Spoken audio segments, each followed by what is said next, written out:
Hey, good morning, everybody. Can someone online confirm you can hear us? Yep, I can hear you. Okay. Settings. Yeah, what are the settings for adjusting the mic to the correct? Some down the arrow next to the microphone. And then I have dancing speaker. Well, yeah, but your name's good. Oh, is it? Look at that. Yep. Super fans, yeah.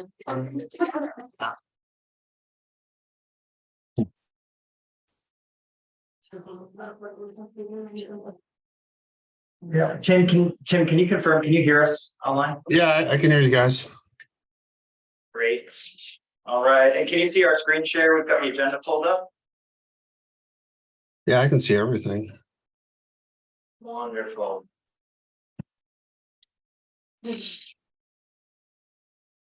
Right. Yeah. Okay. It's 11:02. So let's call the meeting to order. I'm Jackson Fox of Fast Planning. This is the Project Enhancement Committee meeting. It is Thursday, July 6th. And I'm going to start out with introductions of committee members present. I see online we have Dan Adamczak and Tim Zinza, as well as Jeff Fisher online. And then in person, we have Phoebe Bradley, Sue Sprinkle, and Natalie Lyon. We do know that David Hayden would not be able to make the meeting today. But Jeff Jacobson, are you online? Okay, I don't see him at this time. So 2 committee members absent. But for Fast Planning staff, we have myself, Jackson Fox, Corey Tigliano, Libby Lunsford, and Deborah Todd. And then we have a guest or 2 guests in our meeting here today, Jack Barnwell online, and then in person, Barbara Johnson. Is there anyone else in the meeting that I didn't announce? Oh, I'm sorry. I see Don Galligan and Randy Bailey as well. Okay, well, that's what we have with us today. Let's move on to approval of today's agenda. Do I have a motion on the agenda? Move to approve. Thank you, Sue. Is there a second? Second. Phoebe, And got the second. All right, any changes to the agenda? I was gonna ask you about the bike valet, but maybe that's not appropriate here. Is it? We have it in the under committee and working group reports. Okay, So we'll have Olivia provide an overview of thank that you. success. Fantastic. Okay. Any other changes? Hearing none, anyone opposed to approval of the agenda as presented? Okay, we'll consider it approved. It takes us to the April 6th, 2023 meeting minutes, pages 2 through 4 of the packet. Can I get a motion on the minutes? Move to approve. Thank you, Sue. Is there a second? Thank you, Natalie. Any edits to the minutes?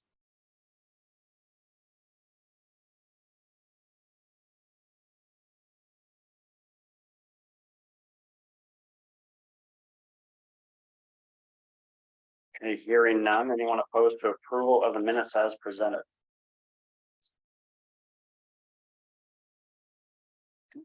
So those approved.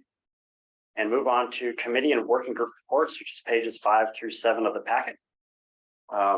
Just to get you up to speed here on our last technical committee and policy board meeting in June, really the main item that we moved forward during the month of June was approval of the final funding plan for our congestion mitigation and air quality and new carbon reduction program funds. And so we actually have that as a standalone item on the agenda today underneath 7E. So I will go over that with you all to share with you what made the final cut and how the projects are going to be funded basically over about a 7-year period. But we'll show you what gets underway first and will be in design for the next couple of years and what year some of these projects will end up going to construction. So that's what happened to the technical committee and policy board meetings. Again, we'll discuss that a little bit later on in the meeting. But let's go to page 7 and I'll turn it over to Olivia to give you all an update on the bike valet at the Midnight Sun Festival. Sure. So this was a pretty last minute endeavor that turned out to be that case scenario. I'll pull up some photos here while you're talking. Okay, yeah, Corey had sent me an article about the bike ballet program out of Lake Tahoe, and I saw it and was just immediately like, you have to do this at the Midnight Sun Festival, so about it, we can do it. So in a matter of days, the tickets printed and a bunch of signage made up, talk, everything, and we hosted the first ever free bike ballet at Midnight Sun Festival. It was really successful. We checked in, stored and returned almost 200 bikes. Wow. Yeah, it was, and there were people that specifically, like, they took the time to tell us. I didn't even have to ask them. They took the time to tell us that it specifically impacted their decision to attend the festival. And so a big part of this bike friendly FBX program, we're using the hashtag FBX bikes mean business. And I think that this just really highlights. Wait, What bikes that mean means. business? Where's that? It's not on this particular list, but it's for the bike friendly program. And it came up with it, Los Angeles came up with it, but we just threw an FBX in front of it. And bikes mean business. And so this was a perfect way of saying that and showing that, because people had said, you know, I probably wouldn't have patronized the event if I hadn't had a place to store my bike. A number of people also came and checked out the bike valet and said that they had locked their bikes up somewhere else, like on a street sign or a tree or something like that. And then they went and got their bikes and then came back and brought them to us and stored them with us. And you could just see like anxiety falling off of people. It was really amazing. So it went really well. We had 3 rounds of volunteers. 2 of them worked 4-hour shifts, and the last one was just 2-hour shift because it was midnight. And yeah, it was incredible. We had people commit to picking up their bikes by 12:30 a.m. Sunday morning, I guess, and we had 8 bikes at midnight, and I was like, oh no. And then everyone had picked up their bike by 12:15. So it was really great. We had no issues. And we came up with a pretty sweet system, and we got to advertise the walking bike boxes in the parking garage, which the number of people that said that they had no idea that those were there, or even the bike rack. And so we got to talk about fast planning CMAQ funding and how we're gonna do some enhancements to the parking garage. We're adding locks. We're gonna put privacy panels up in front of the bike racks themselves. And we collaborated with the Fairbanks Cycle Club. So those are their bicycle racks. They've got 22 of them that they purchased for their annual bike swap, but that's the only time that they use them. So Eric Troyer has been working with us, and we are basically just using these on loan until we figure out the rest of the bike from the FBX program and the bike ballet and just how we can deploy it for specific events. I would really like to hopefully post this at the Botanical Gardens before the end of the season for the music in the garden. Things have Golden been- days? And we are listed.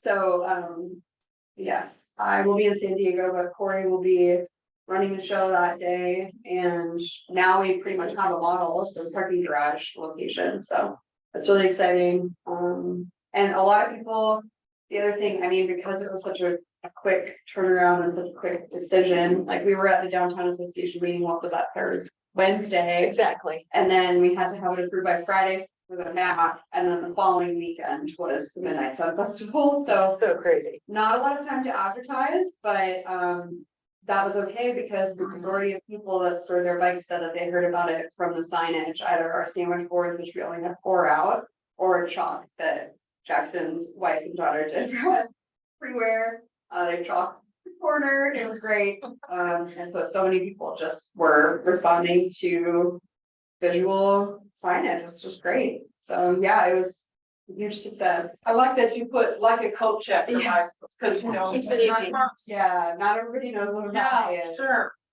We lifted that off of another community. It turns out there are multiple templates for this particular kind of program in other communities, and I'm just really grateful that we were afforded the opportunity to give it a test run. And so we're just going to keep honing in, and eventually I did talk to Eric for the Fairbanks Cycle Club. Eventually it's something that I would like to be able to hand off to the cycle club and say, here's the plant, we grew it for you.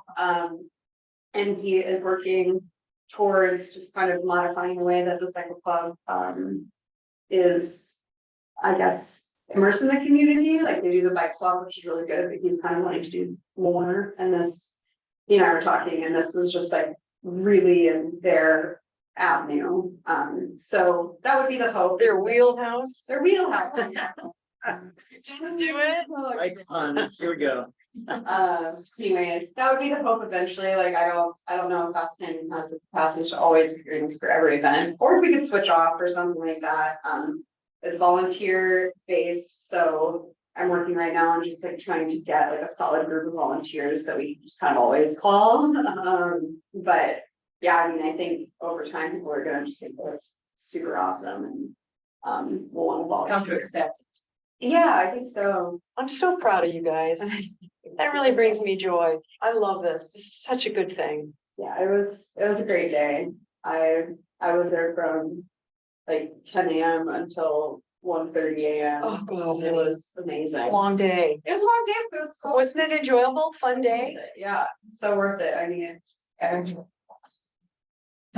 So this is the parking garage? yeah, so this is the part Isn't it crazy fun? Who knew? Who knew?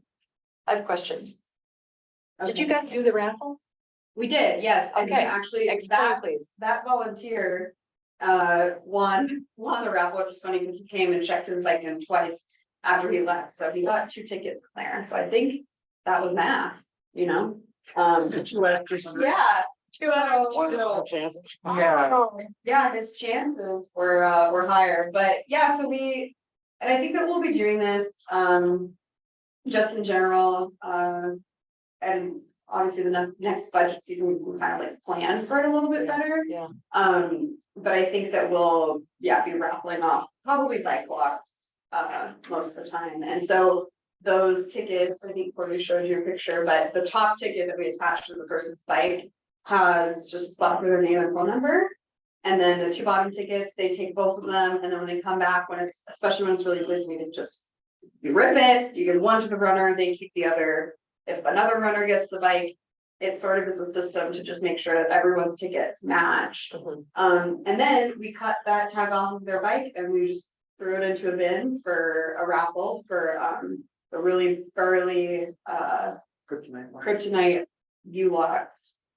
And so that was just kind of another way to explain like what fast fitting is and how we allocate our funding and how we like to do programs like this and get to call someone back and just like, hey, what thing that we did. Mhm. So it was really funny that it was Matt this time around because he's very active with our bike and ped committee now and he was one of the first volunteers. Oh, you said math. I thought you said math. I was like, man. how did Well, no, I that did win? see Matt.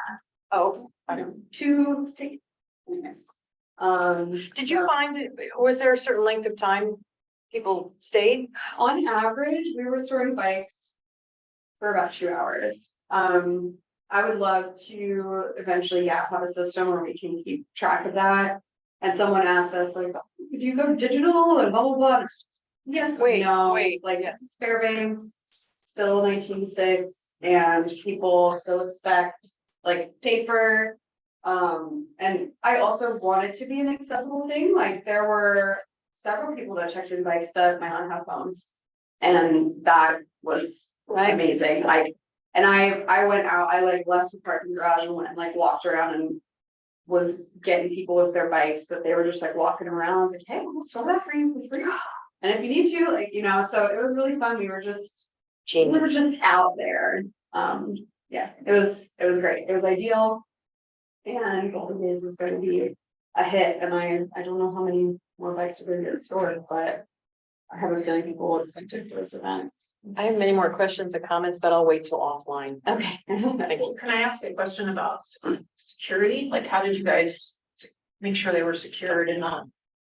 They So never left. we worked with, this is actually like, we worked with so we worked with the parking garage and then Festival Fairbanks gave us access to some of their materials. So they lent us these large fence panels.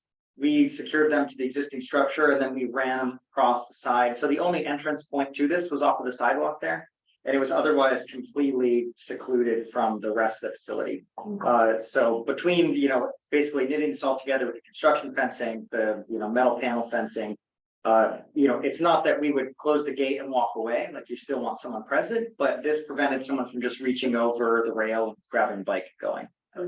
Another thing is that they had closed off the Second Avenue entrance to the garage because that was the backside of a lot of vendors. So it was really only one way in and out of the garage, and that was through the side that the Bike Valley was operating out of. So police manned or personed the whole time. Yep. You would have known if someone were to come in and. Exactly, yeah. So Do bikes weren't locked to anything within this zone, but the entire area was enclosed and separated from the rest of the facility. Yeah. I did have to keep, like with the volunteers, usually the first hour of the shift, I would always have to remind someone like, someone needs to be at the door, like, Mhm. I love that all three of you are wanting to go and get bikes, but someone has to be at the door. So that was really the only hiccup, and it was only the first like 30 minutes to an hour for each shift, so after that, it was totally fine, but, yeah, one person at the door, I was really nervous about having my back to thousands and thousands and thousands of dollars worth of bicycles, but I felt so safe in that space. It was just so secure there. It really would have taken a lot of effort for someone to get over that fence and take a bite. You could easily do like a camera there, maybe. Yeah, and I think we'll evolve over time. We'll have like a little portable camera situation. But I still was very comfortable with secure bike parking, so. As part of the upgrades for the CMAC program to the parking garage, within the scope for that is adding cameras to the bike area specifically, security upgrades to that area. So eventually that'll be part of the infrastructure. Yes. Yeah. What's the max number of bikes you can store with for that?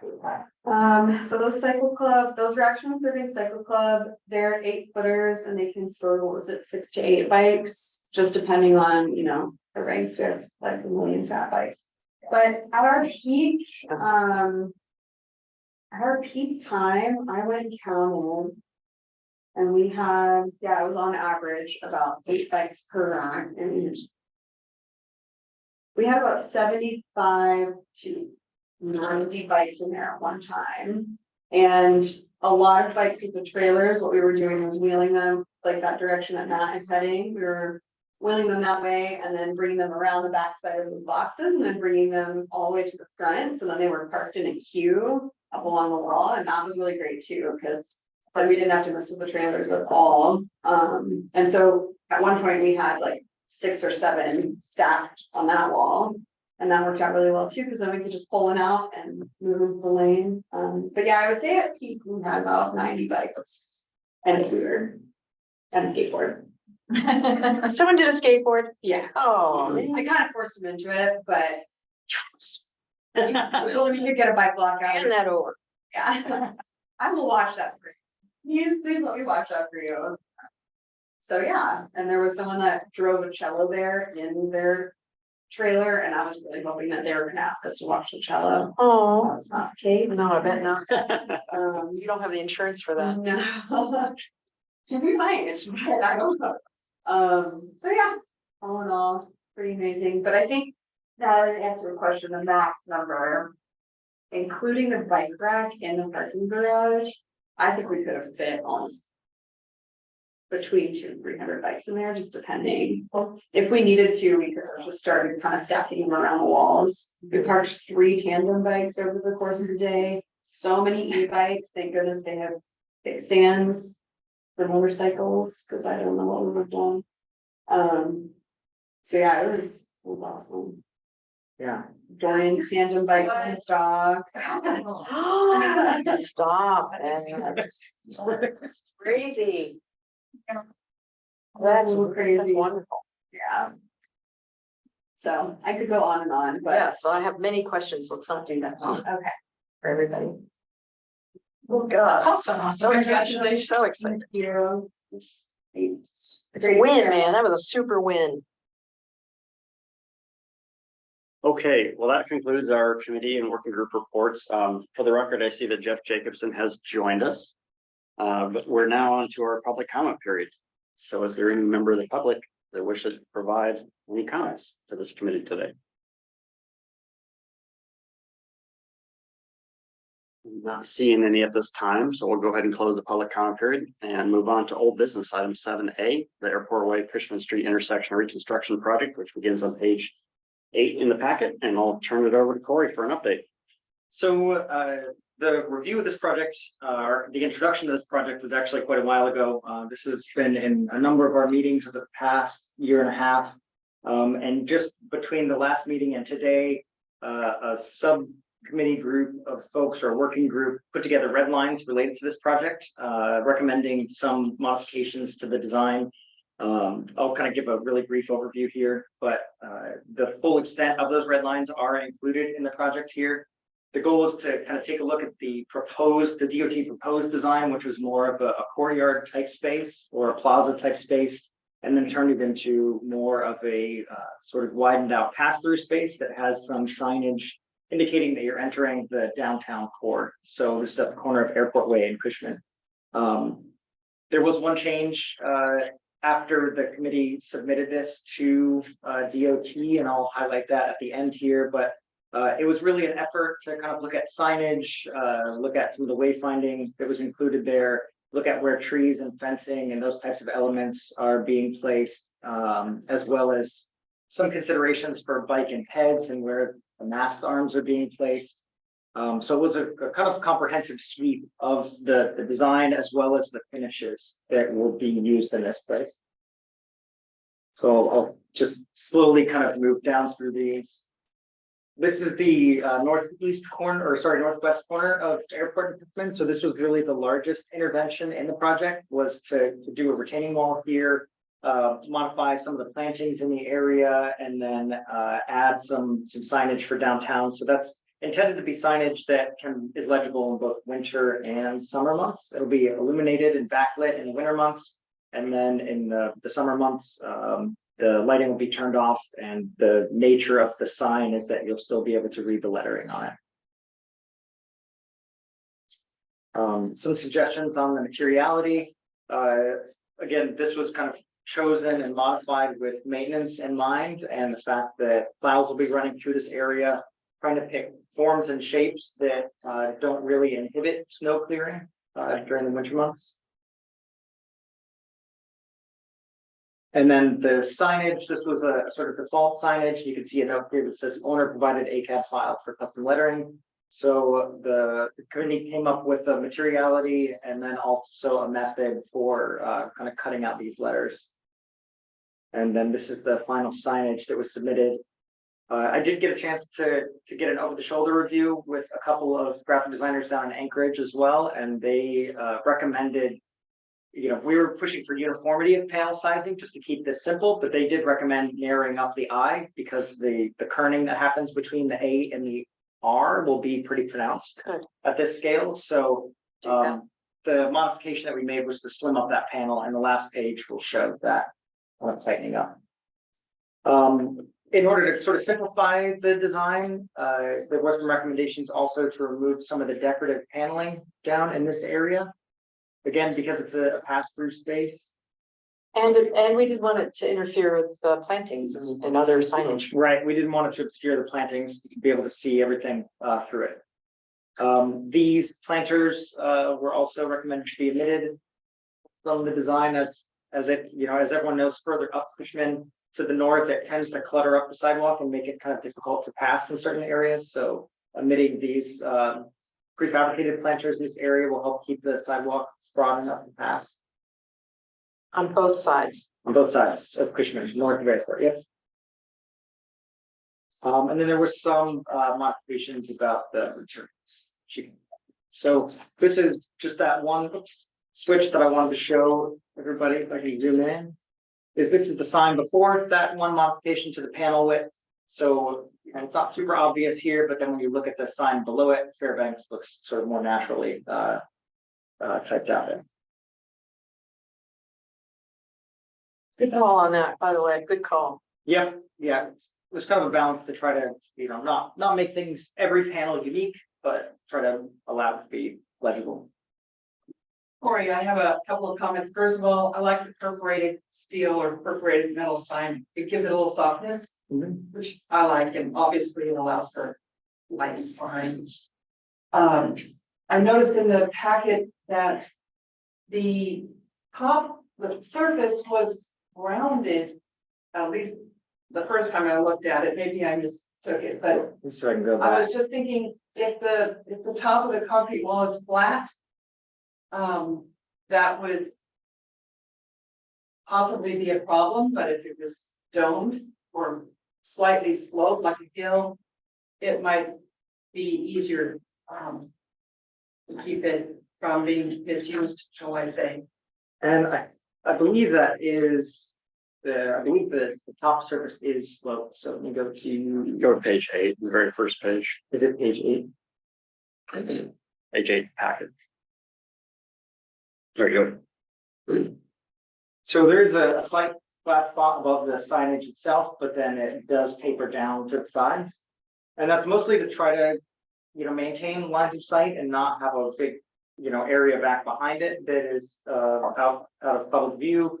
The nature of the plantings on the backside are sort of not fun to get close to. I can't remember, but I think they have thorns or something to that effect. So it's not intended to create a blind spot, but it is meant to sort of like taper off so that I think tapering is good. you can see businesses around the corner as you come into the corridor. And I would say that our guy went with a full-size piece of cardboard. We held it up across the street just to see how scale worked. Mhm. And we adjusted so because we thought the one we initially had was too big. Yep. So we went 3/4 size to it. So it was really good to have it physical in the street to see. And I say bravo. Thank you. Yeah, we did a full scale mock-up to go look at it, just so that some people may have noticed there's a number of signs going up around town and the lettering is pretty huge for the scale of the building that they're placed on. So we wanted to really look at this and make sure that, we weren't doing something that was Visual pollution. visually obnoxious, to use a technical term. Could you remind me what's the depth of that cement, that concrete wall? For the So we sign? went in between those two. I believe it's 9 inches. Oh, 9 inches, okay, Yeah. that's, So it's a substantial. yeah, but not too. Nope, it's not a platform. It's smaller than a diving board. Okay. But yeah, we did go out and kind of hold these up and then check them from various angles. So we ended up going at sort of something between these and looking at it from, across the way, trying to get. The challenge is you want legibility for both the slow pedestrian scale movement, but then also for vehicle movement. So we were looking at the jeans sign above, and our largest lettering was really in line with that sizing, which we thought was too large to be at ground level. So we picked something in the smaller realm that will still fit within a. Just that jail sign. And sure, we looked crazy. It will be removed, I guess. When Yeah, the project's under construction. it'll be gone. That's it. Yeah. Visual reference. Yeah, that's good. Yep. So. Jackson's, you can just see Jackson's sign there, and that is the actual height that the lettering would be at, so that was another. Which one is the actual height? So the height above the ground, that's how high the lettering Oh, I will be see. off the ground, and it'll be a size between Yes. these two, Right. so middle ground. All right. So let me get back to where we were at. I think that was really it. Yeah. That includes, And have we heard back from them about our red lines? I haven't heard anything from Carl Hearn. He was appreciative. And Phoebe is the consultant on the project. Yeah, we You love it. have it. We passed it on to the landscape architect, so. I wanted to hear you love it. Received, acknowledged. I love it. I love that you guys went out there and proved it because it is a pet peeve of mine to see a sign and it's beautiful and I'm like, you can't read it. Yeah. Or, It's yeah, ridiculous. or it's a little too much, Yeah. a little extra. You Well, just need to- welcome to our next, here's our next. I love it too. I love you. I love you, baby. That's I okay. did not, I noticed it's SS and that's probably intentional. You chose SS for a reason, right? That's the name. I just blew it. Oh, Sue Sprinkle. Sue Come on, Sprinkle. man. Track with man. us. Track with us. Sorry. Good job. Yeah, well done, you guys. Any other questions or comments on the airport Cushman? Everybody online? Is this supposed to happen next summer? When it happens, we know. No, not, it is now scheduled for construction beginning 2020. Yes, 2024, 2025. Oh, yeah. The right of way acquisition is behind. Oh, interesting. Which part is lagging? What do you mean? Well, is there that a certain building that's saying no, or? Oh, I don't know. I don't know that. Just check. Okay. Well, thank you, Corey. Yeah. And let's go ahead and move on then to our next topic. Item 7B, the Welcome to Fairbanks signs, which is on pages 26 and 27 in the pack. So this is something that, again, we discussed last quarter's meeting. We have a subcommittee group and we are, as we have a new member, we want to see if the committee is still comfortable working on this project or if we want to change up the membership.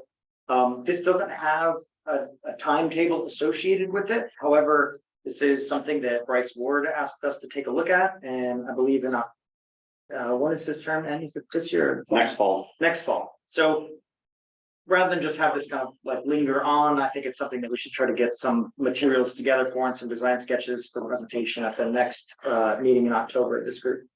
So Will you guys create an invite for our subcommittee to? yeah, I'll refresh the invite for this. And the members that I had originally were Sue and Phoebe, and was there Dave? third? Isn't Dave on there? Or was it your name?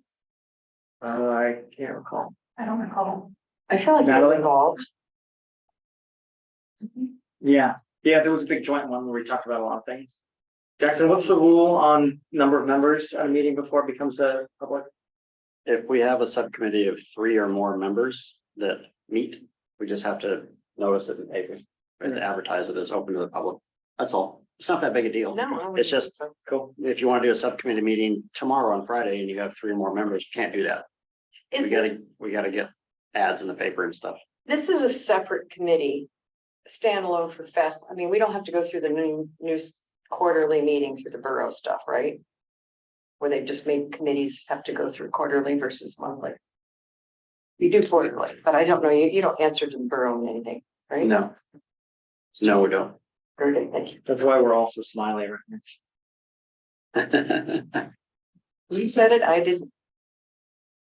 But yeah, and just a suggestion for this subcommittee meeting, I think this ties in as well as to the community branding on local projects. So probably those 2 topics can be tackled together by whatever subcommittee. Yep. As they should. So just a refresh on this, and then we'll really, I'll get more aggressive about booking these, is looking at the other community branding around the community or the other around the state.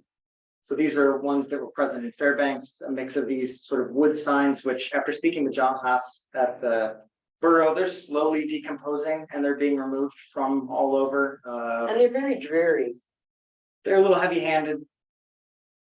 They're not aging super well, and there's certain natural elements that they just aren't resisting. Like the Pioneer Park was another large wooden sign that came down in the last couple of years in town. So this one sponsored by, I think it was Rotary and a couple of other groups, went up in the last few years out by the airport. This is what's the name of that lake there?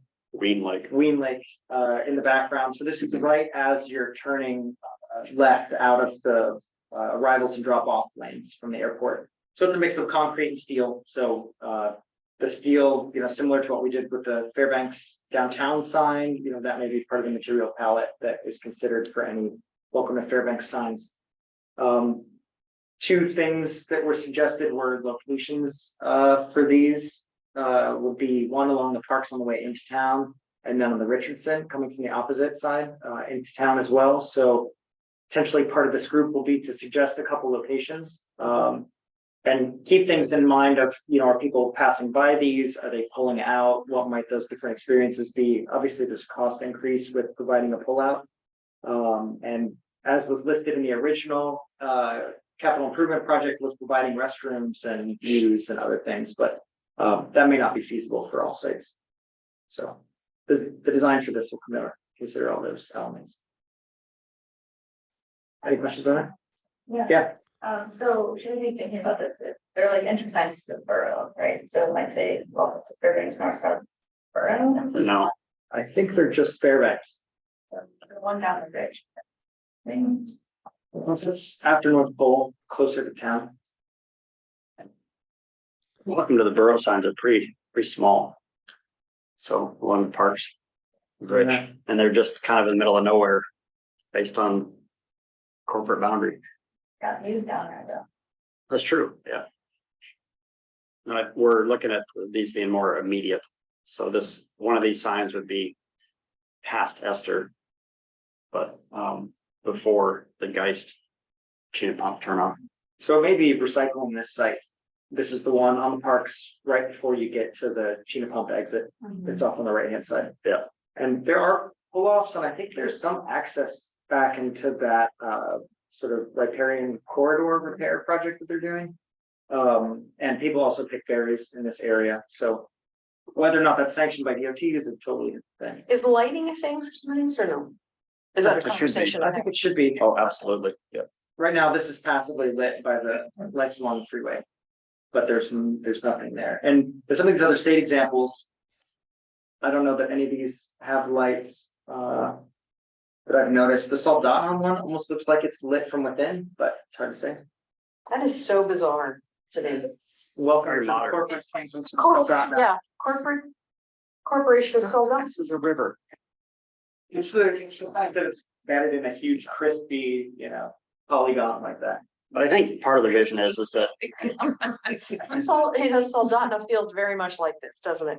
It so speaks to their I think it's more of the wagon full of flowers out of the town. guns over top. I have a But I do think question. go ahead. Oh, go ahead. Yeah, I just have a question. So has there been any thought into who's going to be actually fabricating these signs? Are we going to keep it local? Or, yeah, I guess that would be my question. He's way ahead of us. Yeah, that Okay. all depends. Mayor Ward is trying to get the borough to pay for these signs through their capital improvement program. I don't know that that's the best. Y'all have the best success there. But this is something that would be eligible for our federal transportation funds. And if it's federal project, it goes out to bid to whatever, manufacturer and installer contracting team provides the best price. So it could be local. It could, depending on materials. I know a lot of the decorative fencing and whatnot throughout downtown has been done by Alaska Ornamental Iron, so local company. Oh, that's good to know. I didn't know that. Why is it so hard to get the people? Never mind. But anyways, we don't know what the sign materials are going to be yet because we haven't designed a sign yet. It's one of the things worth maybe asking DOT about is, was this sign paid for with any state or federal funding whatsoever, or was it completely funded by the organizations here? Because if it comes from donations and other agencies, then it avoids a lot of those procurement issues. Right. You could just hire, whatever company you'd like to fabricate it. So it may be faster and less expensive ultimately. Corey, I just wanted to add that I think this particular one at Geist Road and Parks. There is actually a very large open space right there, which could accommodate a pullout, like you were saying. Mhm. And frankly, I use that exit a lot. And I've always thought we really need a better signage at that major spot where you're going to come up from Anchorage to Fairbanks. And even though there is a sign there, it's actually off to the side. Mhm. So it's not that visible. Really, there are road signs, the aluminum DOT signs, which I always notice. This one is way off to the side, so you don't really notice it is going. And I always thought, gosh, where's the Fairbanks sign? And then I realized, oh, it's there, just a little ways away. It's just camouflage. Yeah, so I do think improvements are in order there, and the idea of a pullout just in front of the exit, I think could work really well. Just wanted to confirm that idea. Yeah, I think it's important that the pullout be there for people to, first time coming to Fairbanks. Right, Whether you're a visitor from outside or you live in Anchorage. I've never been to Fairbanks before. Let's go up there and see what's going on.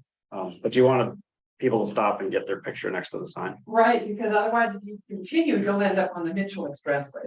Yeah. And that's not town really. Right.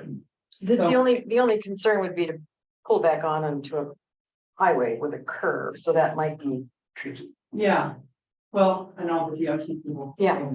Right, it's not my. Part of the group's considerations is, one, what the geometry of the sign looks like, but then also how it might be sighted.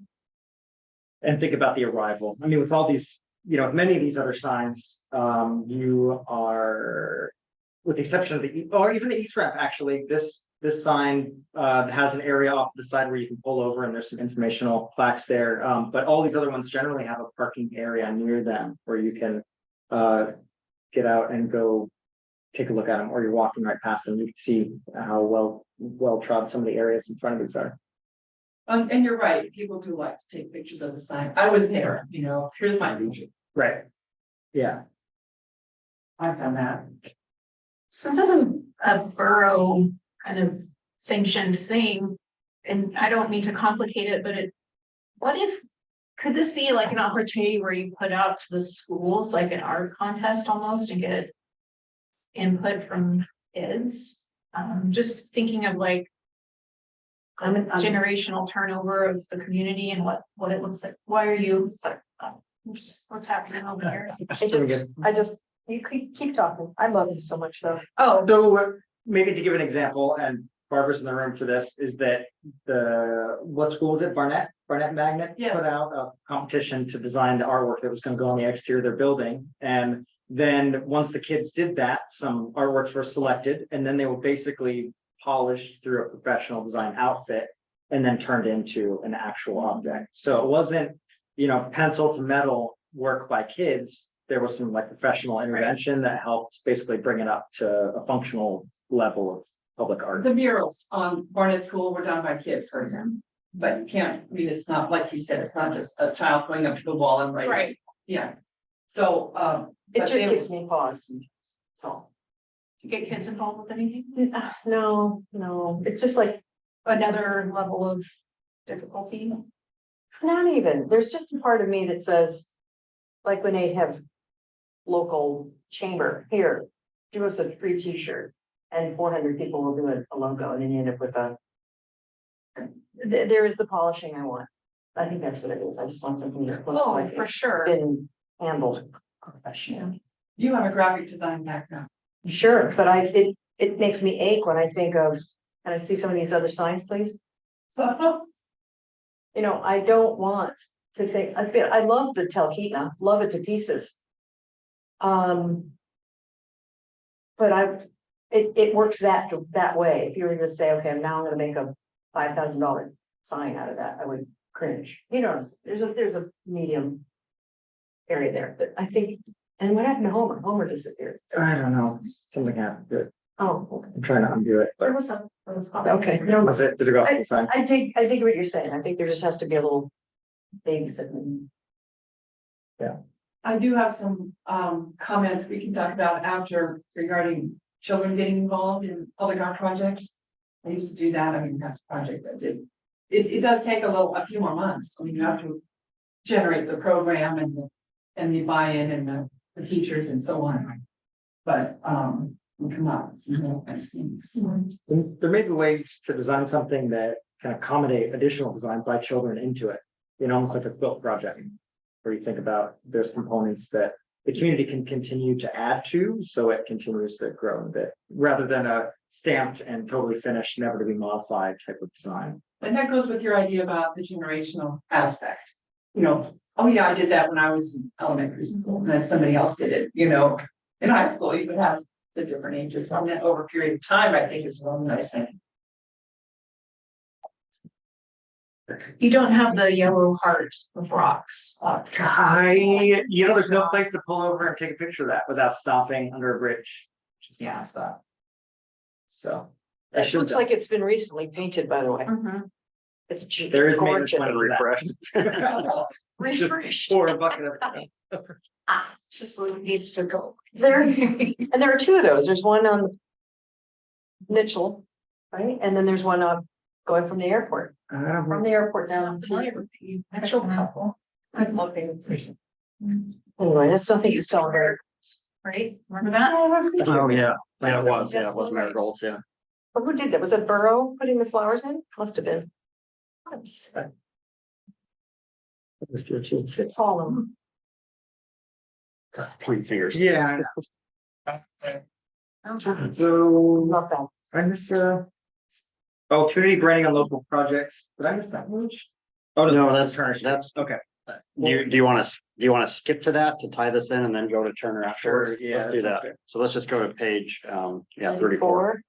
Yeah, so this will be part of the same group, and the impetus for this was to have something that helped with the placemaking aspect of projects once they're accomplished in town. There's some idea that it would be a generic thing. Well, not generic in the sense that we buy it off the shelf, but that it would travel with every project regardless of where it's being placed. Or some of these other examples, like with the Mushroom District in Anchorage, they have these brass inlays that they put down, and there's a unique element associated with those. So in this case, they have some,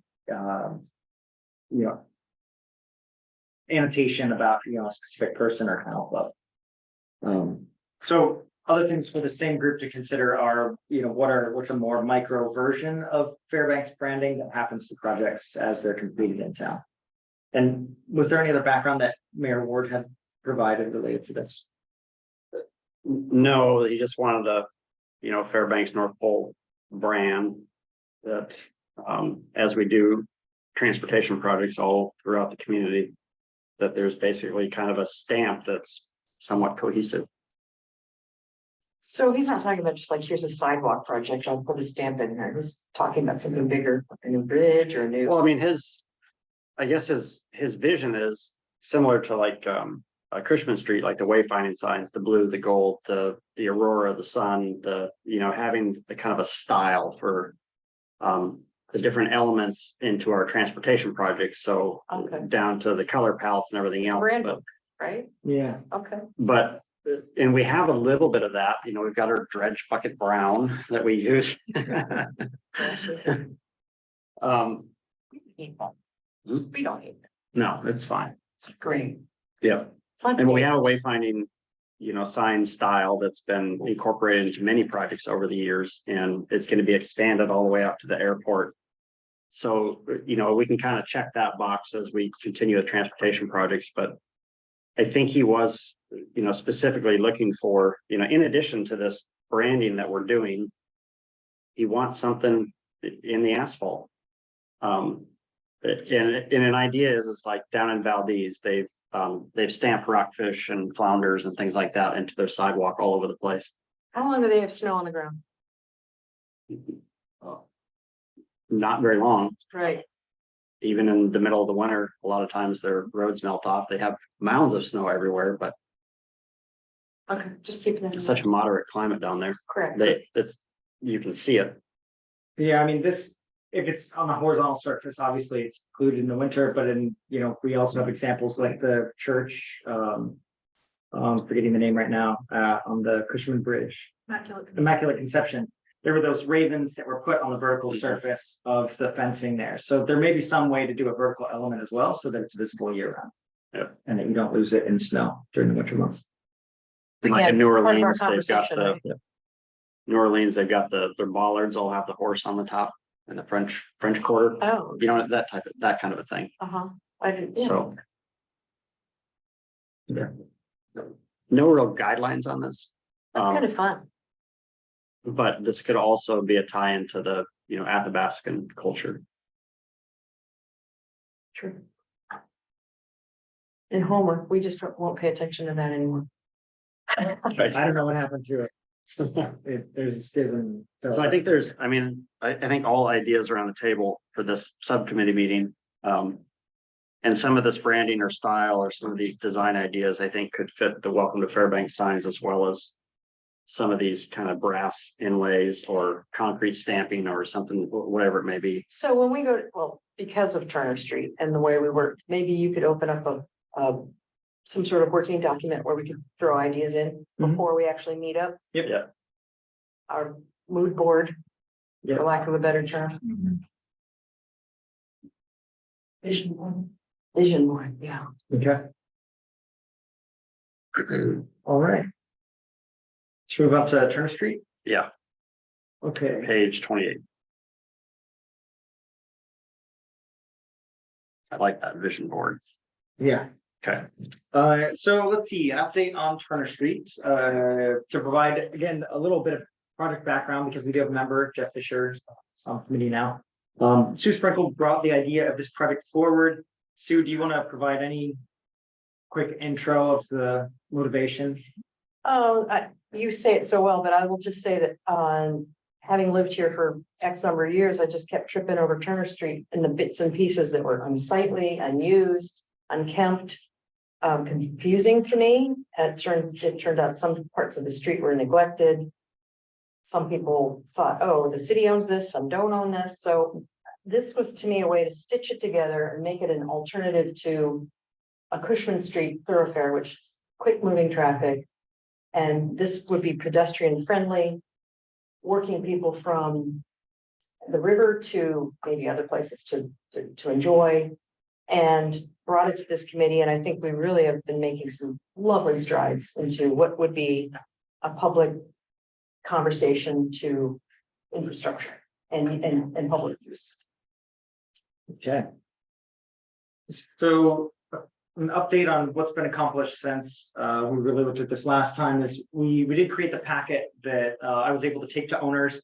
It was sort of the high level vision for the corridor, identifying some of the current challenges and what some possibilities may be. I have spoken with Bobby, with Bobby's restaurant. Dave Hayden has spoken with Charlie Cole, but I'd like to follow up with him personally. We did speak with Pam Throop with Alaska Commercial Properties, who represents the Cal Worthington buildings. That includes the building that the Children's Museum is in, as well as the building that Suka's is in on the block to the south. We spoke with Yana Ross and Amanda, whose name I don't have on record, with JL Properties. They have control over the old post office building. We also spoke with Suka's briefly, but again, need to follow up there. We talked with the Fairbanks Chamber of Commerce and Jeremy Johnson, which is adjacent to our building here on the Key Bank. They were supportive of it. And then we've also spoken sort of passively with Chad Roberts about it here. The Usabelli building is the only building on the corridor that actually owns the right of way adjacent to it. So there's more of a collaborative process that needs to happen there. It's not public right of way outright, it's private property. One group that I still need to speak with is the postmaster out at Mill Trail. I'm hoping to do that, if not this week, then next week. And then we need to have a second round of follow-up with all these folks after we do, I'm gonna kind of talk about here in just a minute. Does anyone have any questions about owner outreach?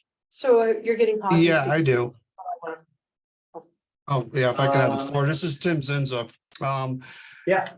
Usabelli's property, yeah, you're right, it's private property now. I don't know the backstory when Turner Street went away and whatnot. But in the deed, there's a fire lane that's listed. So I would highly recommend that the fire marshal be talked to about this project. There could be the fact that the fire lane's listed on the deed, that tells me that's their approach to rescuing you guys when the building's on fire. So we just want them to be on board with the plan, and we want to make sure we're not inhibiting any fire access or fire rescue or anything like that. So I think that guy needs to be added to your list, whoever the fire marshal is, which I don't know right now because the last one just left. So, or at least the fire chief, I would definitely talk to them. Okay, yeah, that's a great recommendation.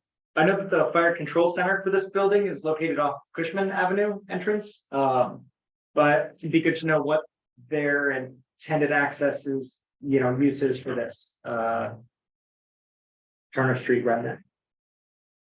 We'll get in touch with them. And on these projects too, we generally talk with fire and police.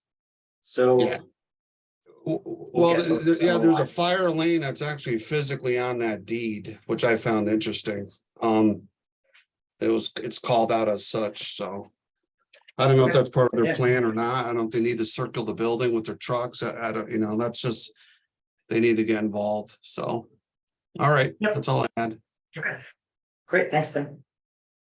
Sue, to answer your question, we have had really good feedback from pretty much everyone that we've talked to. There were some hesitations, and a lot of those hesitations usually come around parking, but like a good example is the JL properties, the courthouse building. They don't actually own any parking in the vicinity. So their building is primarily occupied by social workers and lawyers and psychiatrists and mental health workers that have patrons that come for an hour or so, and they are utilizing parking on the Turner Street remnant for that quick pop in, pop out. There are public parking spaces on the adjacent, avenues, second, third, fourth, etc. But they indicated their clients heavily utilize the parking spaces on the north-south piece of Turner there. So that is one that they were concerned about, is if they lose those 6 spaces, then how do they direct their clients to park when they do come to the building for appointments? We heard some similar concerns from Pam Fruit in the Children's Museum building, is that they own a number of parking lots. They own this large one down here, and they said that it's pretty much rented at capacity right now, serving their building as well as the tenants in this building. They had some concerns about losing parking in the 4th block down here, saying that the Suka's parking generally uses this area. We haven't confirmed that with the owners yet. And I haven't been able to speak with Charlie Cole directly about his thoughts on the parking spaces in front of his building. I would also say that Bob Christash would tell you that there's gonna be a whole lot more parking on Fifth than there weren't before. Yeah, so that's a good point. Yeah, consideration. Yep. Okay. So that's kind of the feedback, and it's generally around that. I don't think anyone is opposed to having more people in these areas and making it more lively. JL was really supportive of improvements happening outside of their building. If there's a way to balance, one, fire code considerations, access for their, clients and, patrons and renters, and then also overall vehicle access to these areas. Is we're bringing more people to it. Where does the public park to go to these spaces? So they're all things that need to be balanced. Bike racks, It's going to be there. just throwing that out. Yeah. Thank you for that update. That's Sure. great. That is super fun. So the next steps, I want to kind of continue with the contact plan. Jackson and I talked about, this is kind of an incremental project. It's a lot of surface area. And probably the best thing to do is to sort of start it in segments. So I'm calling this segment 1 through 4 from north to south. So if we look at block number 1 here, there's Jim. I've gone through each block and pulled out dimensions and done some kind of gentle as-builts for these areas. Acrobat is not my first language. There we go. So I've got some square footages of the amount of asphalt here, called out utility areas. Each one of these blocks is around 4,000 square feet of asphalt, and then some of them have concrete sidewalks and some don't. The intersections between each one range from 2,500 square feet to around 1,800 square feet. So just on surface area alone, being able to do all this at once would be almost 20,000 square feet of paint, which is, I can't remember how that fits with our asphalt art project, but that took 100 volunteers and 2 or 3 days to do. Yeah, 3 days, and we did 20,000 square feet of asphalt and Yep. concrete. So it was a big lift, and what we're talking about here is a kind of a smaller, slower effort, and not such a huge swath in one go. So my hope is that we can kind of take a look at these plans, look at the elements in consideration here, and start to come up with ideas for, either the paint that will go into these spaces, more specifics about the furniture. There's some things at the back of this section I'll show you that talk a little bit about, as part of 8C, we'll talk a little bit more about the furniture for this space, and then also some of the programming uses. So let me zoom back out here. I'll go to the next pages. So this is that block that JL was concerned about. There are roughly 8 parking spaces here, one of which is an ADA parking space. It doesn't include a loading a loading zone. That's actually, they have a designated loading zone on Second Avenue. But I do see contractors parked out here. They've been doing some fire alarm stuff for a while now, and I usually see some of their electrical contractors parked in these spots. So it's a point of consideration. And we did ask, if there was a way to secure parking for them in another space, if they would still have hesitations, and they said that would address most of their concerns. So this lot immediately adjacent to it is controlled by Isabelli also, and I believe Kenny Engineering has a couple of these spots here on the front, so some of them, they're largely allocated. This isn't owned by Bobby's.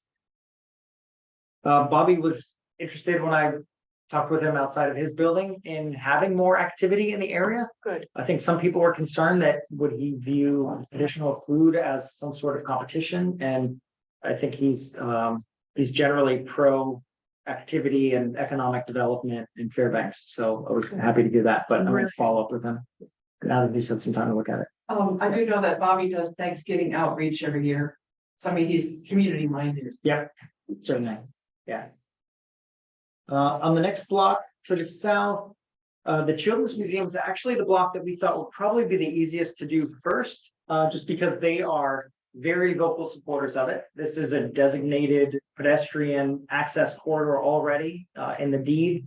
It's the smallest, or it's sort of the narrowest surface here. It is a little bit more square footage just because it is a little bit longer than some of the other ones.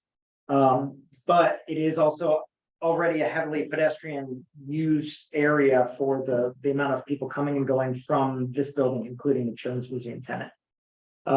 So they were super supportive. They're already using it as an informal playground space.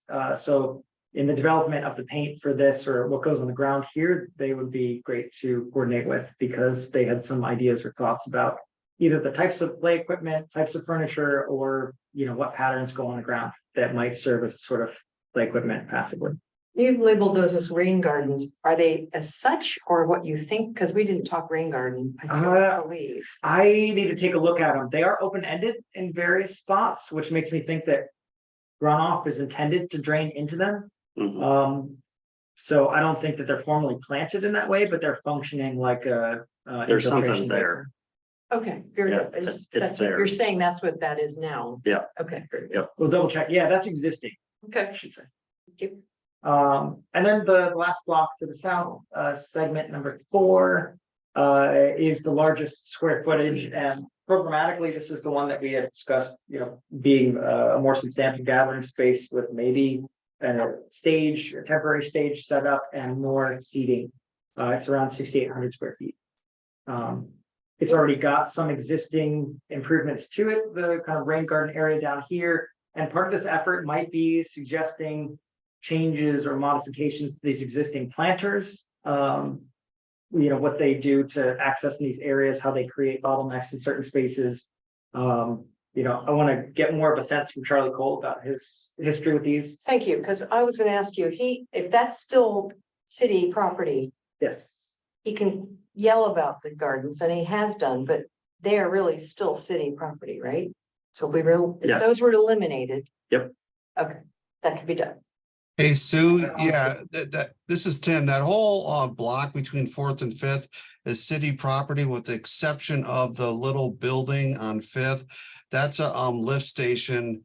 At one time it did belong to the city, but everyone probably knows the backstory. Utilities were sold, so that belongs to GHU. And I'm not too sure how much of that building. I don't know if it's just the building footprint. I'd have to look at the deed again for the plat. Okay, thank you, Tim. Maybe we should ask Bob to get a change order on Fifth Avenue to remove those old planters. Oh. They're quite stout, but to me, I wouldn't miss them. No kidding, right, Tim? Aren't they hideous? They almost look dangerous to me. Like if you fell into them, you'd have broken bones and stuff. But yeah, that's possible. The contractor's there. We can get them removed. That's a good idea. Tim, talk to Bob about it, because obviously Fast Plan would be willing to pay for that underneath the change order. Okay. So there might be some hoops to jump through there, but See him. yeah, ask Bob about that. Will Oh, do. you're so. We don't open up space. Yeah, I can show just, for folks that are unfamiliar, here's Turner Street. So they are a,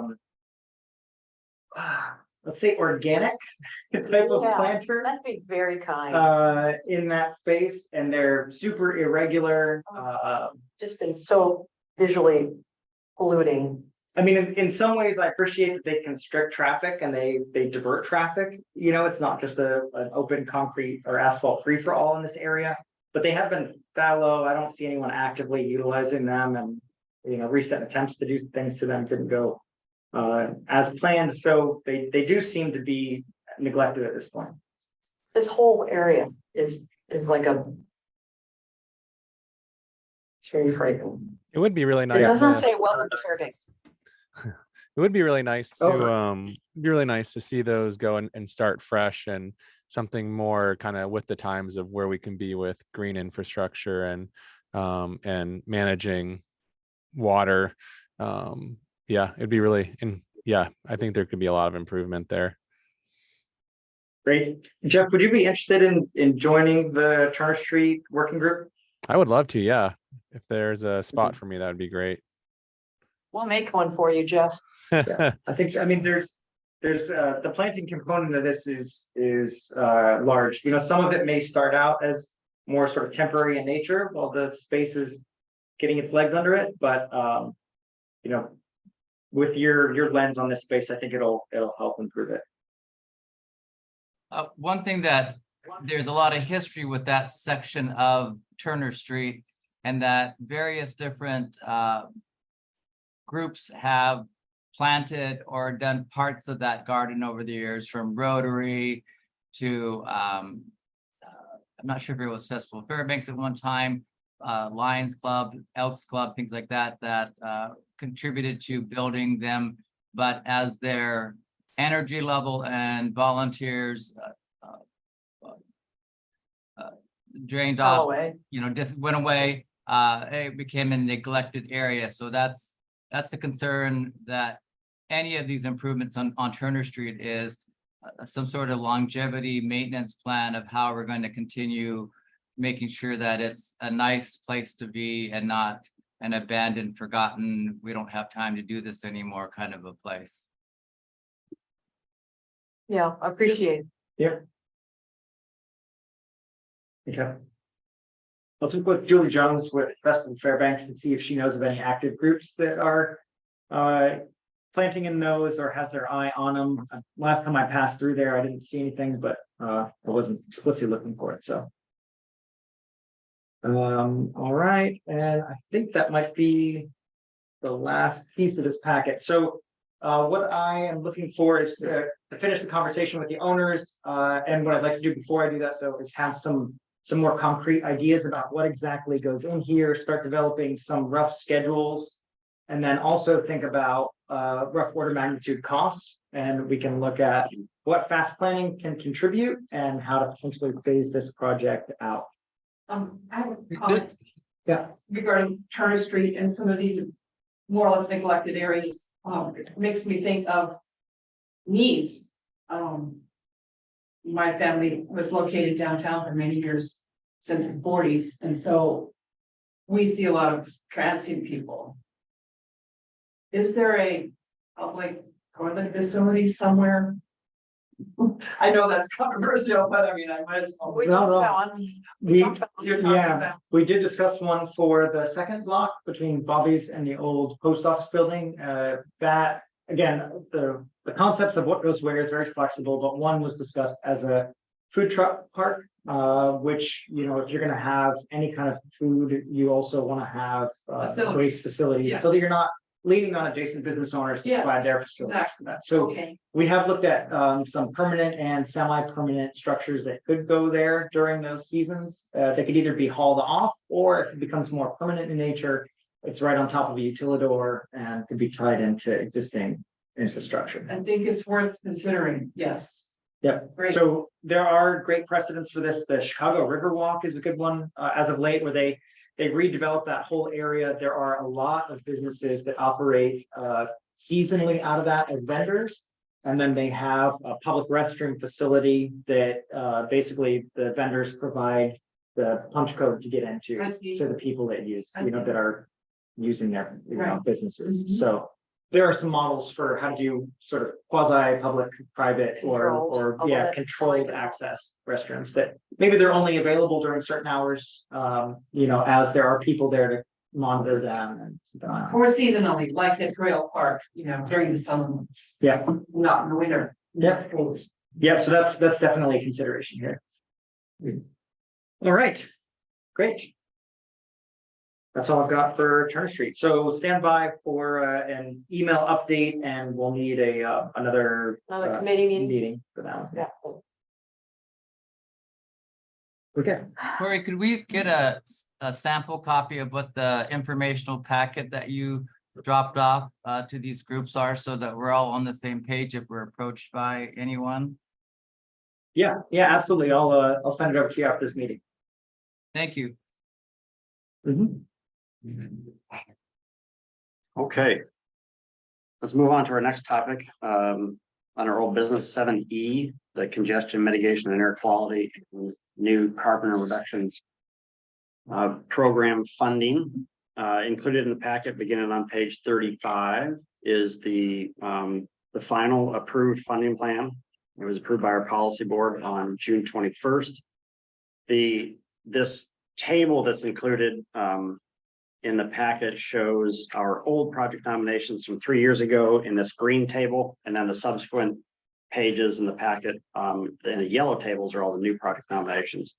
But I'll start out with page 35 here, just to let you know that we're wrapping up a few projects from our project nominations 3 years ago. And I'm not going to go over all of these in the packet, but some of the bigger projects I want to highlight.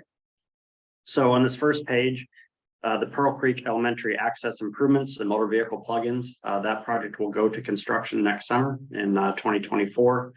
So this will provide a new driveway off of Auburn to separate the bus traffic from the visitor traffic. So parent drop off, pickup, teacher parking. We're also swapping the teacher parking lot for the visitor parking lot. And both parking lots will have plugins in them. And overall, this is improving the circulation again for those to separate the bus traffic from the parent pickup drop off. Dumb question. Plugins are meant like for regular cars, or is this also for electric vehicles? No, this is just for Just head like what we bulb know. heaters. Yep. Okay, very good. Yep. Thank you. It is worth noting though that you can plug electric cars into a standard outlet, can't you? Yes. It just functions like a trickle charger, so it's not gonna, over the course of an 8-hour day, you might add a couple percentage points. It's not substantial, but you can do that. Mhm. Are we thinking about doing in these areas, plugins for electric bikes or not so much? So all those head bolt outlets work for electric bikes too. That's what I'm looking Electric bikes use a standard plug. Fabulous. We're one of the most electrified communities. Yeah, we're way ahead of the When you game. think about it, I love that. Okay, they're slow charging. That's fine. okay. Totally fine. Okay, next project, the university. Turned on. Right, Yeah. provided they're turned on, right, yep. Yep, the next project, the University Avenue South Bicycle and Pedestrian Path. So this is an extension of the University Avenue project to provide a separated bike ped path from the Mitchell Expressway all the way down to the East Ramp charter operators. So folks flying into and out of the villages. They commonly come in and out of the East Ramp with those small charter flight operators. And everybody that gets dropped off there generally has to take a taxi or an Uber or a Lyft into town. But folks, provided the opportunity, would walk up to Sophie Station where they're staying, or a lot of times they're just flying to town to go up to Fred Meyer and Safeway to get a bunch of groceries and then fly back. So in any event, this is a 1.8 mile new connection down to the East Ramp charter operators, and that'll go to construction in 2025. And then the next project, the Pega Road Bicycle and Pedestrian Path, which would be on the east side of Pega Road between the river and Airport Way, along Pioneer Park. And the majority of this path would actually be located on Pioneer Park property. That This project will go to construction in 2026. We are transferring the funds for this project to a larger parent project where we're funding a new north parking lot at Pioneer Park and boat launch, as well as actually there's a little bit of a traffic circle that'll be in the middle of that for folks that have boat trailers to navigate down to the boat launch in and out. The next page, this is where we get into the new projects that were nominated to us. And we are providing funding for these projects beginning this year. Go up one page. You went down 2 pages. All right, there it is. Yep. So our top scoring project was the Max Transit Software as a Service, or SaaS is the acronym. Corey has been talking to, I don't know, a dozen or more different companies that provide, apps for, smartphones, tablets to, book your bus ticket with an electronic ticket, to be able to do live tracking of the buses, to see, if they're on schedule, what time they're going to pick up folks at each of the different stops. And it looks like kind of for a combination of applications or one application that provides all of these different on-demand services. It's about $100,000 per year in subscription costs for our size of transit system. It seems really reasonable. Yeah, so Fantastic. we And are. it includes all these listed, Uber, Lyft, and taxis too? It can coordinate between those. Okay. For, if you are trying to get from point A to point B, some of these will show you all your possible options. So if they're operating in your area, they can tie into the system and be a potential route provider for you. Mm-hmm. But it is, a lot of it is on-demand tracking, so you can see where your bus is at accurately. You can, a lot of them will tell you if the Wi-Fi is down during a blackout zone, it'll tell you, this is where it was last seen. So there's a high level of public confidence in a lot of these technologies now because they're really good at communicating information. It's not like you log onto a website, that's only available through the browser, something like that. Sorry, I didn't mean to interrupt. No, that's all right. Excited. Thank you. So we are funding that software package at $100,000 per year for a period of 5 years. And then when we get close to the end of that 5-year period, we can consider providing additional funding to extend that. But we're looking at a 5-year period for that. The next project, this is the only project that our policy board removed funding from. The Max Transit subsidized ticketing. So this would provide free ticketing on Max Transit for UAF students and staff, as well as primary school students up to the age 19, and subsidized ticketing for all of other riders at a nominal fee. This was a split vote at the policy board. It was 4-3. The folks that prevailed on this and removing the funding for it stated that they would prefer to spend $1 million that we had dedicated to this on infrastructure rather than a subsidy for the community. So wait, you're saying 4-3, but how is that a split? That's a split vote. It's not an even split. Okay, so. What I'm saying was that typically at the policy board level, for most items, we get a unanimous vote. This is one where there was definitely some friction in the room, and the motion to remove this funding did prevail with 4 votes in favor and 3 against. So you guys look for a unanimous vote before anything happens? Is that how you guys operate? That No, 4-3. the motion was to remove the funding. Oh, the 4. And I 4 see, people 4, said 1. yes, remove the funding. Oh, 3 people God. said no, keep the funding in the plans. So I see 2 names listed for in favor. Who are the other 2? I'm just curious. It's not listed there, huh? I should know off the top It of it. was Jerry Cleworth, Joe Kemp, Brett Roderman Roderman. and Mayor Cruz. Yes, the two City of Fairbanks reps voted to remove the funding for this. Yeah. For assembly and DOT. So it goes, we move forward. Did they have any particular plans that they were supporting with the funding? $57 million, they would rather put it towards infrastructure. Yep, so the policy board gave me the authority to reprogram that $1 million towards other projects as appropriate. Projects that needed additional funding and or projects that we could potentially accelerate. The bulk of this $1 million that was removed from the funding plan went to the Chena Lake recreation area for the new access off of Black Road, new parking lot and trail connections to Chena Lake. So as an alternative to the main entrance to Chena Lake. So that's where I got the liberty to move those funds again to projects where it was needed or accelerate projects. And that was the most logical project to put the money on, because that was a project that was very large and difficult for us to fund. But now with this extra $1 million, makes it much more reasonable to fund. So. Okay, moving down the list here because we got a few more pages. The Morris Thompson Cultural and Visitor Center. This was our third highest scoring project. We're actually going to combine this design and construction effort with the downtown parking garage enhancements. So Morris Thompson and downtown parking garage will get a design start this year. And those improvements to both of those facilities will be made in 2025. So, at the Morris Thompson Cultural and Visitor Center, there's a whole variety of improvements that are listed in the project description there. But there's a lot of enhancements to the existing transit stop, the bus shelter that's there. So installing a rectangular rapid flashing beacon at the crosswalk, so folks can get across Wendell Avenue a little bit safer. New asphalt path connections from that bus shelter to the Morris Thompson Cultural Center parking lot.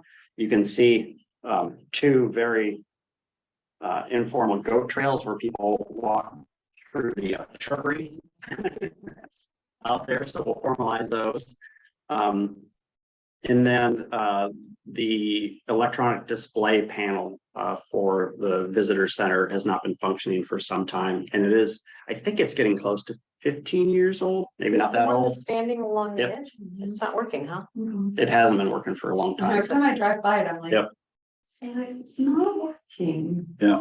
My brain has told me that it just works for the last 8 years. Why are you referring to the sign that says we're open every day? One that's just right on. Right on Wendell Street, yeah, the large, yeah, you can see it there on the screen there. Yes. Displays temperature, Okay. yep.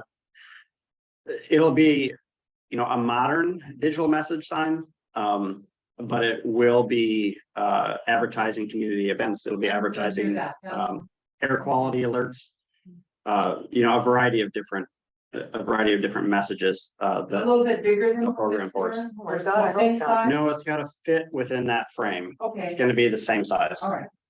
Have they ever done studies on whether or not that causes traffic accidents? Yes, Who this one's pretty small. controls the messages displayed on that? The Morris Thompson. They're not controlled? Yeah, so the Morris Thompson Cultural and Visitor Center, there is a nonprofit that manages the grounds and the building and the tenants that are within the building. So that nonprofit schedules the messages that are on the sign. And we've given them a variety of ideas of things to put on there, but we'll be working with them on that. So it'll probably be similar level of brightness, but a higher resolution display so that you can display more text on it than 2 lines. Nice. and then we will be adding bike lockers out of that facility as well as a bike repair station. So a few other improvements. As well as a what, something station? Bike repair station. Repair. There is an existing bike repair station outside on the grounds of the building there. That many of the tools look like they've been cut off and removed and whatnot, but that needs to be refreshed. What do you expect? Just leave free tools outside. Why would someone go take all of them? There it is. Oh, dear. So they've been cut. Oh, my gosh. The same tools that they use to cut bike logs, perhaps. Yeah. I've never seen these Yep. areas. I'll pay attention, maybe. So normally it's a stand that you can set your bike on top of, and then you've got all the tools necessary. It's got an integrated bike like pump that's also welded to the base. So generally it has everything you need to That's cool. I'll be, exact repairs. I'll be darned. But this, they left a screwdriver, I think. Hey, Jackson, Yeah, go ahead. Yeah, who is the nonprofit that maintains the grounds? So the Morris Thompson Cultural and Visitor Center, that is a nonprofit corporation, and the director is Tanya Klukas. Okay, cool. But do they maintain the grounds or is that a borough ground main? They maintain the immediate grounds around there, but is that called Griffin Park? Is the rest of it? Yeah, so that's Borough Parks and Rec that does the rest of the park area down to the river and the bike path down there. I can't believe that's been there that But long. they do have, I mean, they have maintenance personnel on staff to Hmm. maintain the grounds out there. Yep.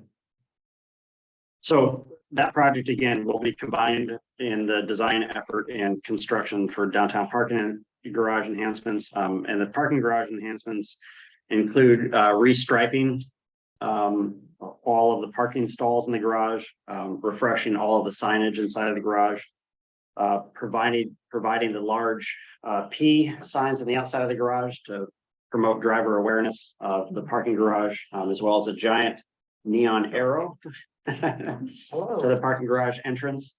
And then there is on Lacey Street, there is a Max Transit bus stop. There's actually a pole out there. And we're going to put a light outside that can be activated from inside the parking garage foyer, where so folks can in the wintertime hang out inside there, be warm. They can push a button. The light comes on outside saying that there's transit riders waiting inside.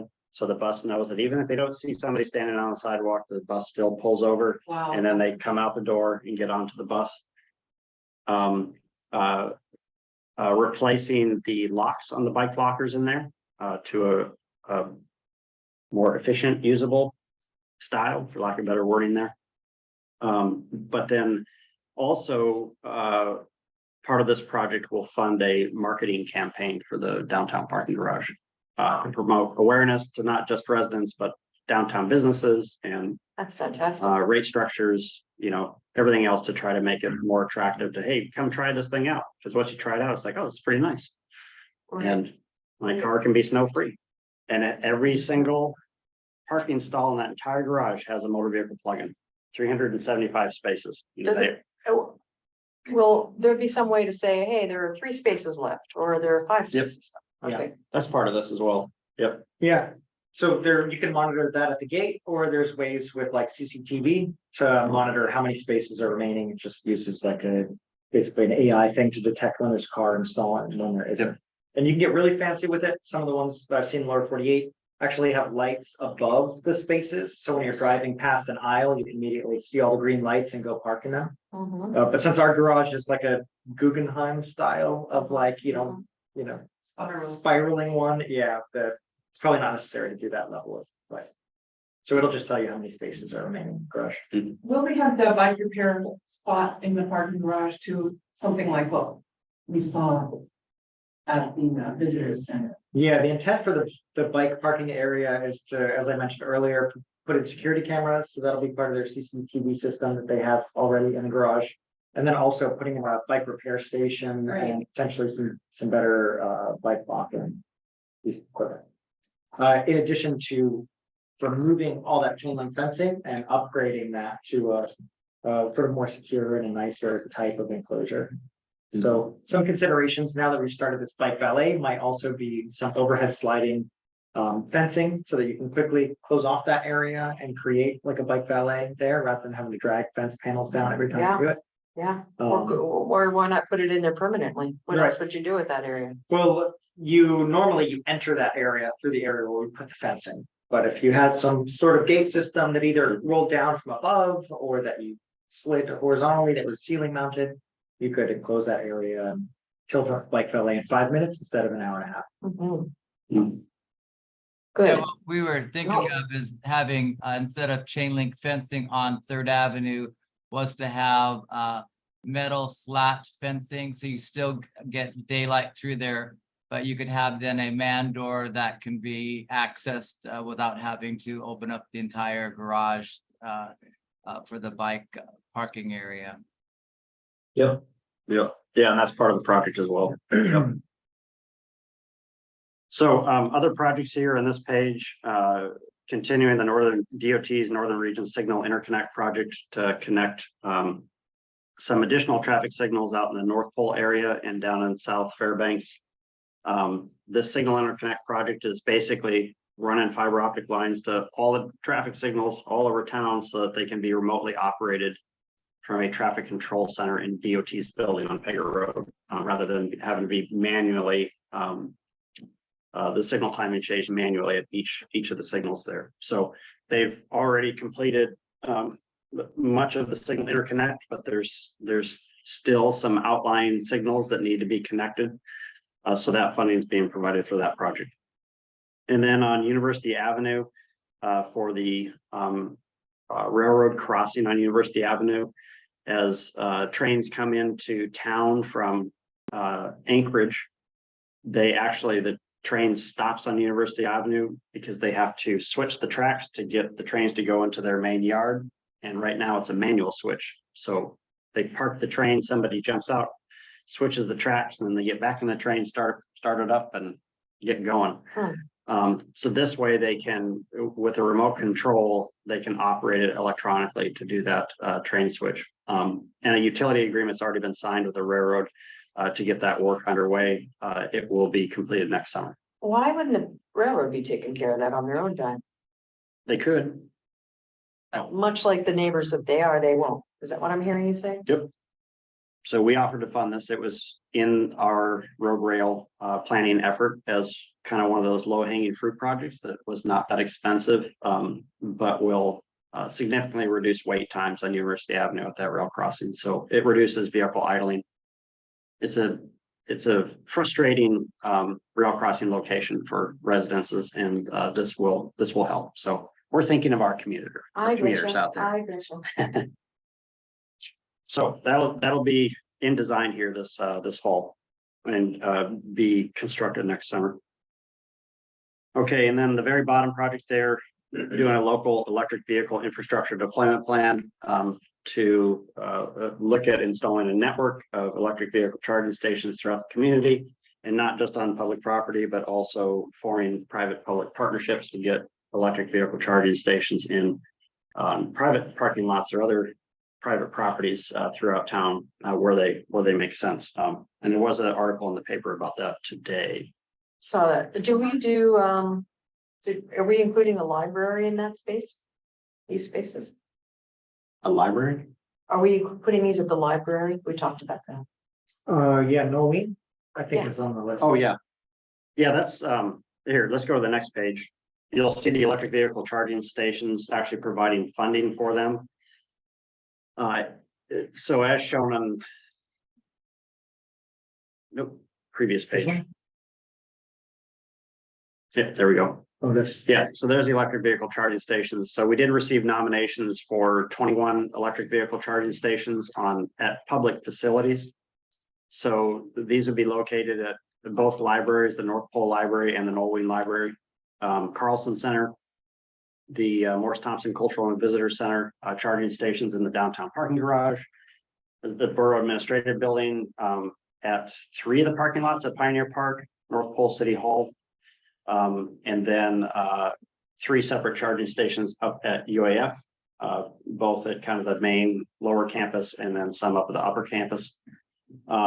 This bundle of electric vehicle charging stations that's all combined together here, we did apply last month for a US DOT discretionary grant for $2.5 million to build all these. And we should know this fall whether or not we were successful. If we're successful, that will remove about $2.5 million out of this funding plan that we can devote to other projects. If we're not successful, we will initiate a design start and fund it ourselves next year. So, but that will be a project that will take a couple of years to design. So if we start design next year in 24, these charging stations will not be built till 2026. But if we get the US DOT discretionary grant, we can build them at least a year earlier than that schedule. Mm-hmm. All right, 2 new roundabouts, one at West Valley High School, and another one at Sheep Creek Road and West Tanana Drive. The Sheep Creek Road and West Tanana Drive roundabout, kind of on the western side of campus there, that is fully funded. It won't go to construction, however, till 2027. And then the West Valley High School roundabout. Right now, we're holding off on providing funding for that project until we complete a access and circulation study for both the West Valley and Hutchinson High School campuses, so that we can confirm whether or not the roundabout is the right treatment, or if there's other improvements that are warranted out there. Or maybe it's a roundabout and other access and circulation improvements for both of those high school campuses. So how fast, I mean, so you do the research, what best case scenario, would that be 2028? For that roundabout there, so we intend to initiate the access and circulation study beginning probably this fall. And that study should take less than a year to complete. So we would consider funding a design start either late next year or early 2025. And yeah, I think at earliest, those improvements might not be built until 2027 for the two high school campuses. So 4 years out is likely what it would be. All right, moving down the list here, we're going to purchase 4 hybrid sport utility vehicles for the Fairbanks North Star Borough to integrate those into their employee vehicle fleet to see if they'd like to do a full fleet conversion at the borough. They chose a hybrid. Hybrid vehicles, of course, are electric, but they have a gasoline engine backup for these vehicles. And there is interest from the borough in testing out some hybrid sport utility vehicles for staff to use. And if they become popular, they will work towards a full fleet conversion. And then the bottom of the page there, the Chena Lake Recreation Area, bike and ped path access via Plaque Road. Corey has some really great graphics that he can probably show you at some point here. But basically, this is improving Plaque Road from its intersection with Nelson Road, where the pavement drops off and it's just gravel, into a road service area, but it butts up against the Chena Lake rec area. And people do park there and walk into the park from that backside. So this would pave that road, provide a bike ped connection to Chena Lake, and then a relatively large parking area, part of which will be asphalt for personal vehicles, part of which will be gravel for trucks with trailers. That, they may be boat trailers, but more likely in the wintertime, there'll be snow machine trailers that get dropped off there. People wanting to go out ice fishing on Chena Lake and zoom around the trails. So what exists now and what's new? So right now it stops right here, Yeah, none of that exists on the page. but there's a series of bollards here, and then this is an informal kind of gravel trail that goes out to the end of a peninsula out here that people launch from. And it's also an informal snow machine route to get out into the rec area. So this would remove those bollards, even out the grade, and bring it into a parking area. The parking area would have restroom facilities, wayfinding, bike parking, an ADA accessible path out to a new boat launch area, a number of parking spaces, and then a kind of gravel area where you could pile snow into temporarily, and also, snow machine loading and unloading areas. So this would be the entrance, whereas right now there's no signage whatsoever, and there's just a kind of a mound of earth and a couple of bollards. Mhm. And so this would be Borough Park. It would, Maintained and whatnot. yeah, so Yes. this path right here, if you continued it south along with the lakefront, it goes down to the day use area by the swim beach. Is this something you would present to Riverfront Commission at some point? I don't think so. It's not in the river. Well, it's a waterway. It's part of the We could, yeah. Chena Lakes, Chena. Mhm. That'd be something we'd be interested in. Yeah, we could share it. Yeah, we could share it with the commission. If the mayor gives you permission to share that with us What is in our this? quarterly meeting. It's the Plaque Road entrance to Chena Lake. Oh, Rec area. bottom of page 37, very bottom project. Yeah, number 13. I think this would be very curious to share out for us. One thing, Yeah. note that's not on here is that there are a series of trails that wrap up and around the lake that are used at different times of the year. So this this basically hardens a segment of it and creates an ADA access between two big parking areas, but then continuing to the north from this ties into mountain biking or, you know, biking trails and other winter trails. So this, rather than this being an outpost, this is actually kind of another center spoke where more trails depart from this area.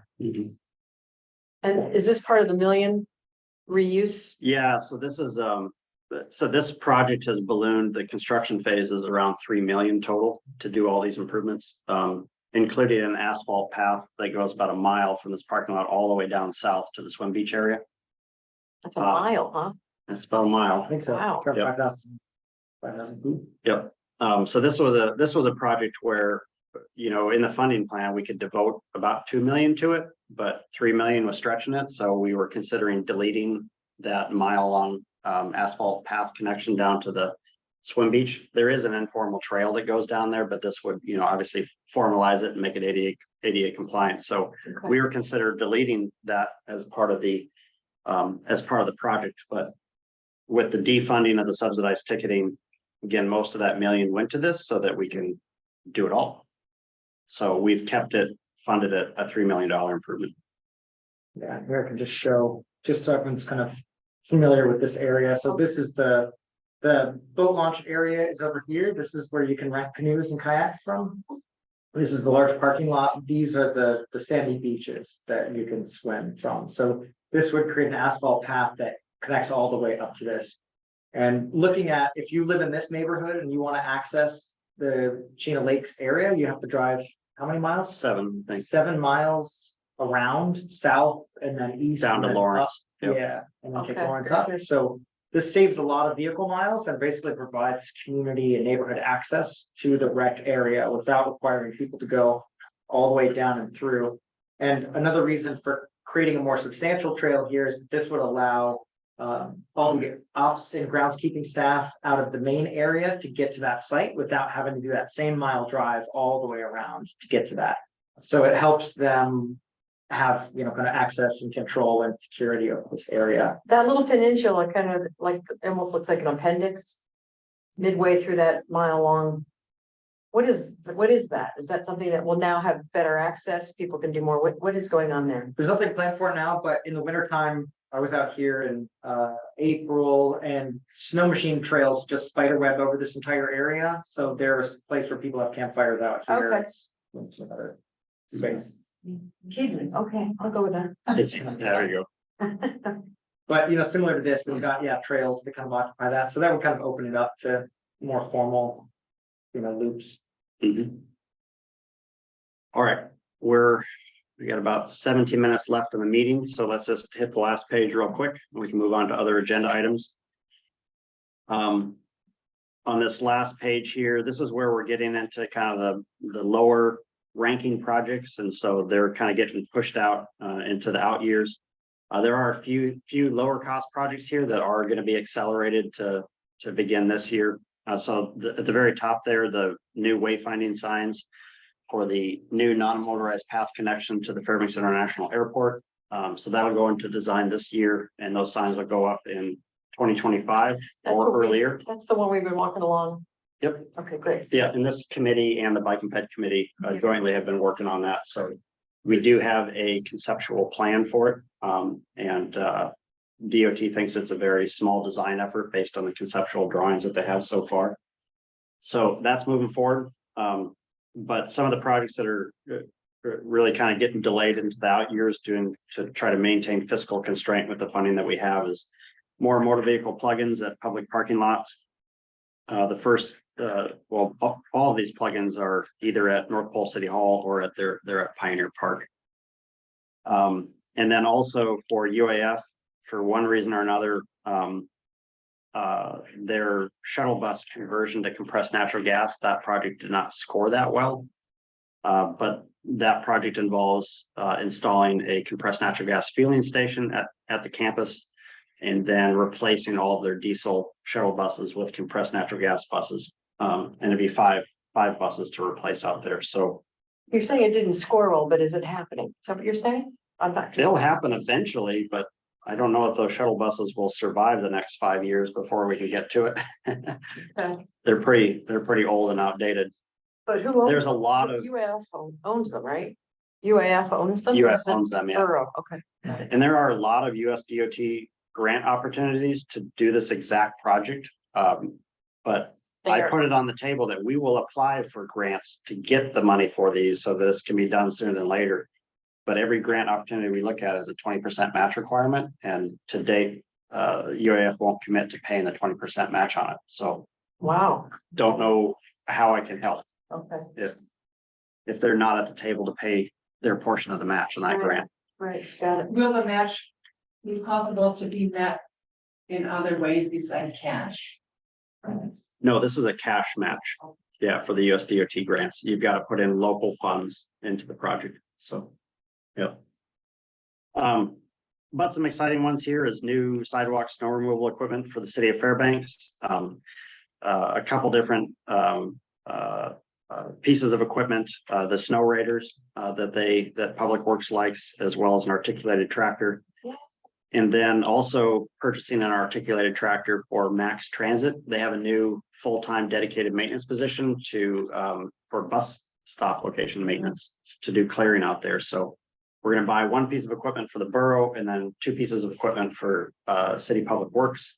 And we're gonna get those funds obligated this year so we can get these things on order. And then out in North Pole, there was a nomination to convert the candy cane streetlights to LED technology. And we already have a contractor working out there this summer in their downtown core on standardizing their streetlights. For one reason or another, the candy cane lights were not included in that original design package. So we're just gonna accomplish the project underneath the change order with the contractor. Candy canes stay, they're just the lighting that they're changing. Yep. And I think Kenny Engineering's working on the drawings for it, so we can get those to the contractor. Yeah, those were submitted to DOT on the 30th. Yep. So that's where that got initiated. So yeah, Kenny's working on, right, the design so that the contractor can take a look at that, and provide us a price. We think it's gonna be 80,000. We'll see that number goes up or down. We'll be okay. 80,000 spent, but then saves hundreds and hundreds and hundreds, right? Yep. No cost. So that's it for all the projects. It's this page. That's the summary of all the funding that we have available and how we're spending it year per year. So it just shows fiscal constraint. Just nice. Jackson, I just wanted to congratulate you for all your efforts on all this fundraising projects. I mean, I know how time consuming grant writing is, and just to revisit what we talked about a minute ago about the UAF cash match. I wonder if they could be encouraged to write a grant for the 20%. I mean, okay, so they may not have the 20% back at the moment, but there are available grants that they could perhaps get to add to yours. Yeah, I mean, really, they get their match money from the state legislature, so it would need to be a budget line item in next year's budget. Write a grant. Yep. Suggested. Yep. Separate from that. They have to want to do it. Well, they have grant writers. Yep, they do. Crazy though, right? So, okay, so the next item on the agenda is underneath new business is the Steese Interchange Project Overview. I'm not gonna go over this entire presentation from DOT, but we did get a presentation from Jennifer Wright and Lauren Little yesterday at our technical committee meeting. So this is kind of an update to that project. Corey, if you'll go to page 45. I believe this committee previously got a presentation on this a year ago. Maybe not, maybe it was just our Bike and Ped Advisory Committee. But there's a double diamond interchange going in at Steese Johansson. I think they're gonna break ground in 25, 24. When you say double diamond, is that like the one at Gars? No. No. The only other example of this in Alaska is at Muldoon in Anchorage. Muldoon and the Glen Highway. This will be a whole new interchange type for Fairbanks. But yeah, there will be an overpass. So the north-south traffic on the Steves Expressway will be uninhibited. There'll be no stoplights for them. But it changes all of the turning movements to get onto and off of the Steves Highway, as you can see there. Are they building this for double truck ore hauling? The overpass is gonna be 18 or 19 feet, we heard yesterday, so it should clear all the loads. But yeah, the bridge will be stout enough to take those ore hauling trucks. That's a shame. I mean, I'm sorry. But right now, they're looking at their preferred route is the Johansson to the Steves, so they wouldn't actually go over that bridge. They go under and then. Except for the empty trailers that are returning will likely go down the Steves and cross that new elevated bridge structure. Okay. In any event, there are a couple changes to this design that I wanted to share with you. Corey, if you go to page 47, there's 2 pages. They are now including a noise wall as part of this project for the Shannon Park subdivision. So there will be a noise wall from Trainer Gate Road all the way up to the church at the corner there. The church is likely to be demolished Whoa, and rebuilt whoa, somewhere. whoa. Yeah. This goes right through it. It goes right to the church. Well, that's what we're looking at here, right? Layout overview? Yeah. Or something different? There it is. So we knew the church was going to get demolished, but the noise wall is a new addition to this project. So, and the noise wall might be something that this committee takes a look at for the aesthetics of that along the Steves Highway. I see, yes. I think that would be a very appropriate for this group. And then the other change is shown on page 51. So while this project is under construction, because it'll actually be under construction for 3 summers until it's opened completely back up. But the way they intend to divert traffic is shown here on page 51. So they will build a temporary road, which is kind of an extension of the old Steves Highway up and around those ponds, and then connect into the Steves Expressway above this intersection there. But then as part of this, they will also build a new bike ped path off Johansson that will connect directly into the Farmers Loop Extension Road. And that temporary vehicle road will be removed once the project is complete, but that bike ped path will remain as permanent.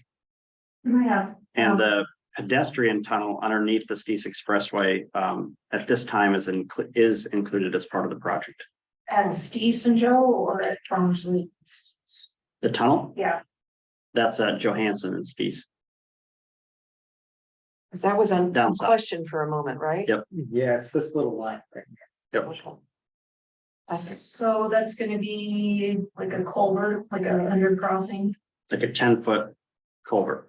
What are they doing? With an asphalt at bottom. Farmers Loop and Steves to improve the Nothing. pedestrian connectivity there?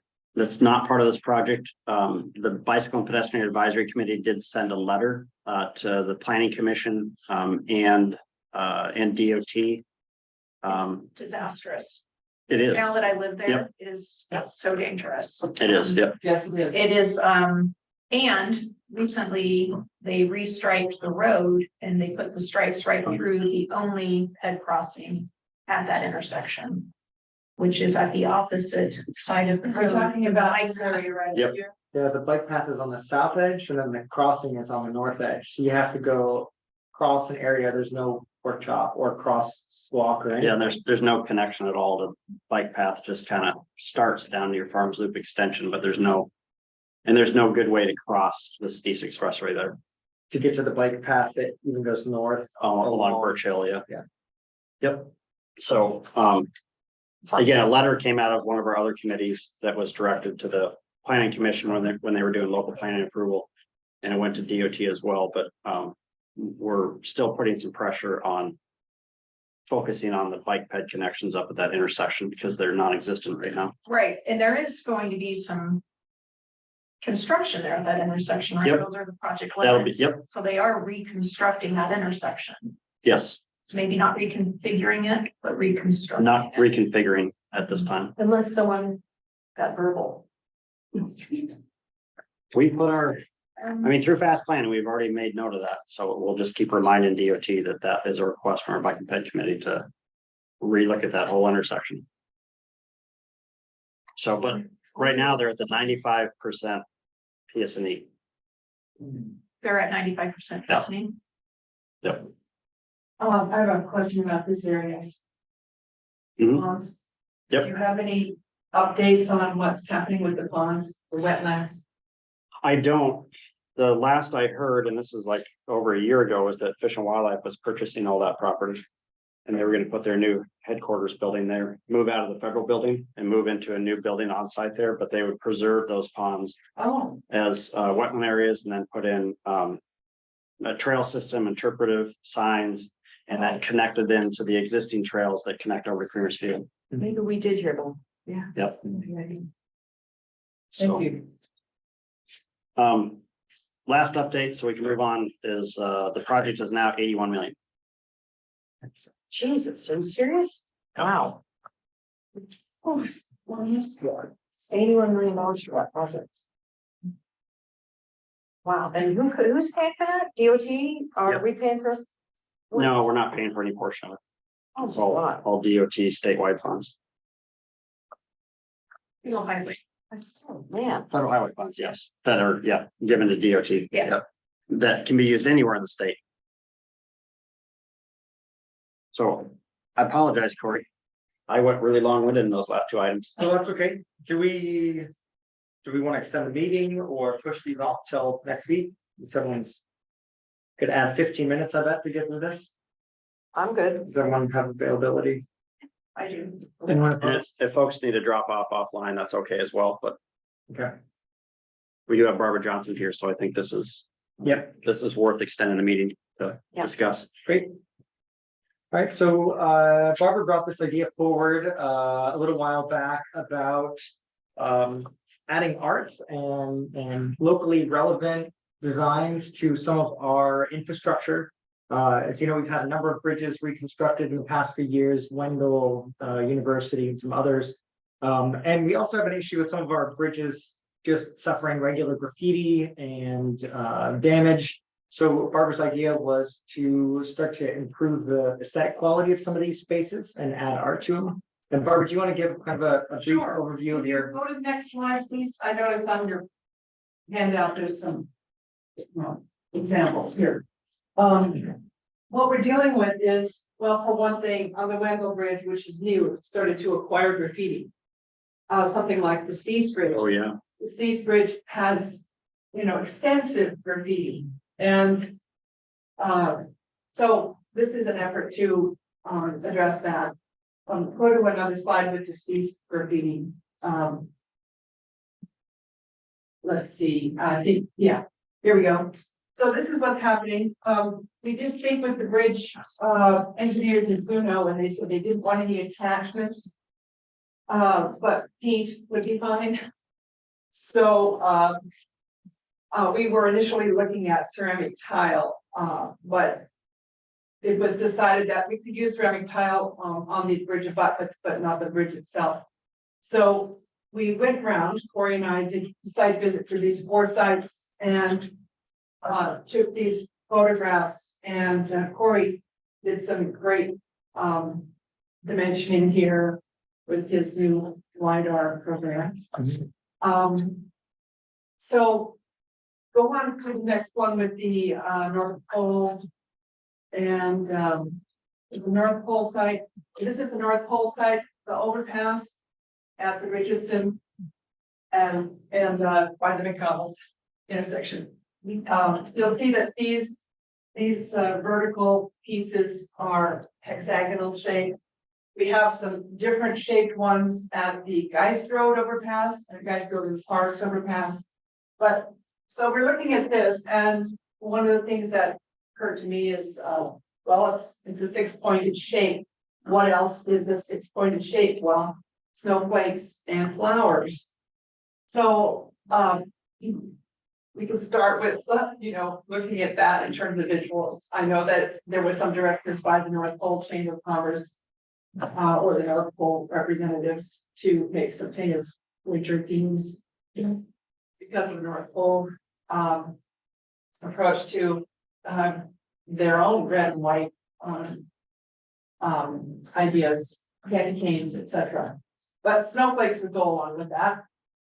So the idea would be to have stencils designed that would be able to easily, the concept would be an easy way to create art that could be redone if and when there was graffiti. So instead of just getting out the gray paint roller, you could actually have staff people take a stencil and simply attach it to the piece, one at a time if necessary, and just redo the art piece. So we were trying to think of some way that would be not too difficult for normal staff, maintenance staff to address the graffiti issue. Now this is a vertical situation, so you could in fact have ceramic tile, but of course that's more expensive. Okay, so that's the North Pole, and then going to the Dice Road overpass at Parks. These are obviously in different shapes, but a person, an artist, could create a stencil that's this size essentially. So in other words, you can see that the maintenance people have taken out the gray paint several times here to deal with the graffiti issue. But since there are actually maintenance people doing this, it shouldn't be too much of a burden for them to use the stencil concept instead of the gray rough roller. So we thought of stencils as a way to address the ongoing graffiti issue. Of course, that raised the issue that Corey and I thought, well, maybe we should create a place where people who want to do graffiti can do graffiti. So that's a different topic, but there are people who do graffiti. I know of graffiti artists in different places around the world where they actually invite graffiti. That's a different level of art. So anyway, that was what we were thinking in terms of an immediate way to deal with the graffiti issue at these spots. And also to enhance, for example, the North Pole overpass, they'd like something decorative that this would winter theme. And that would enhance that area. So those were our initial thoughts. So Any comments?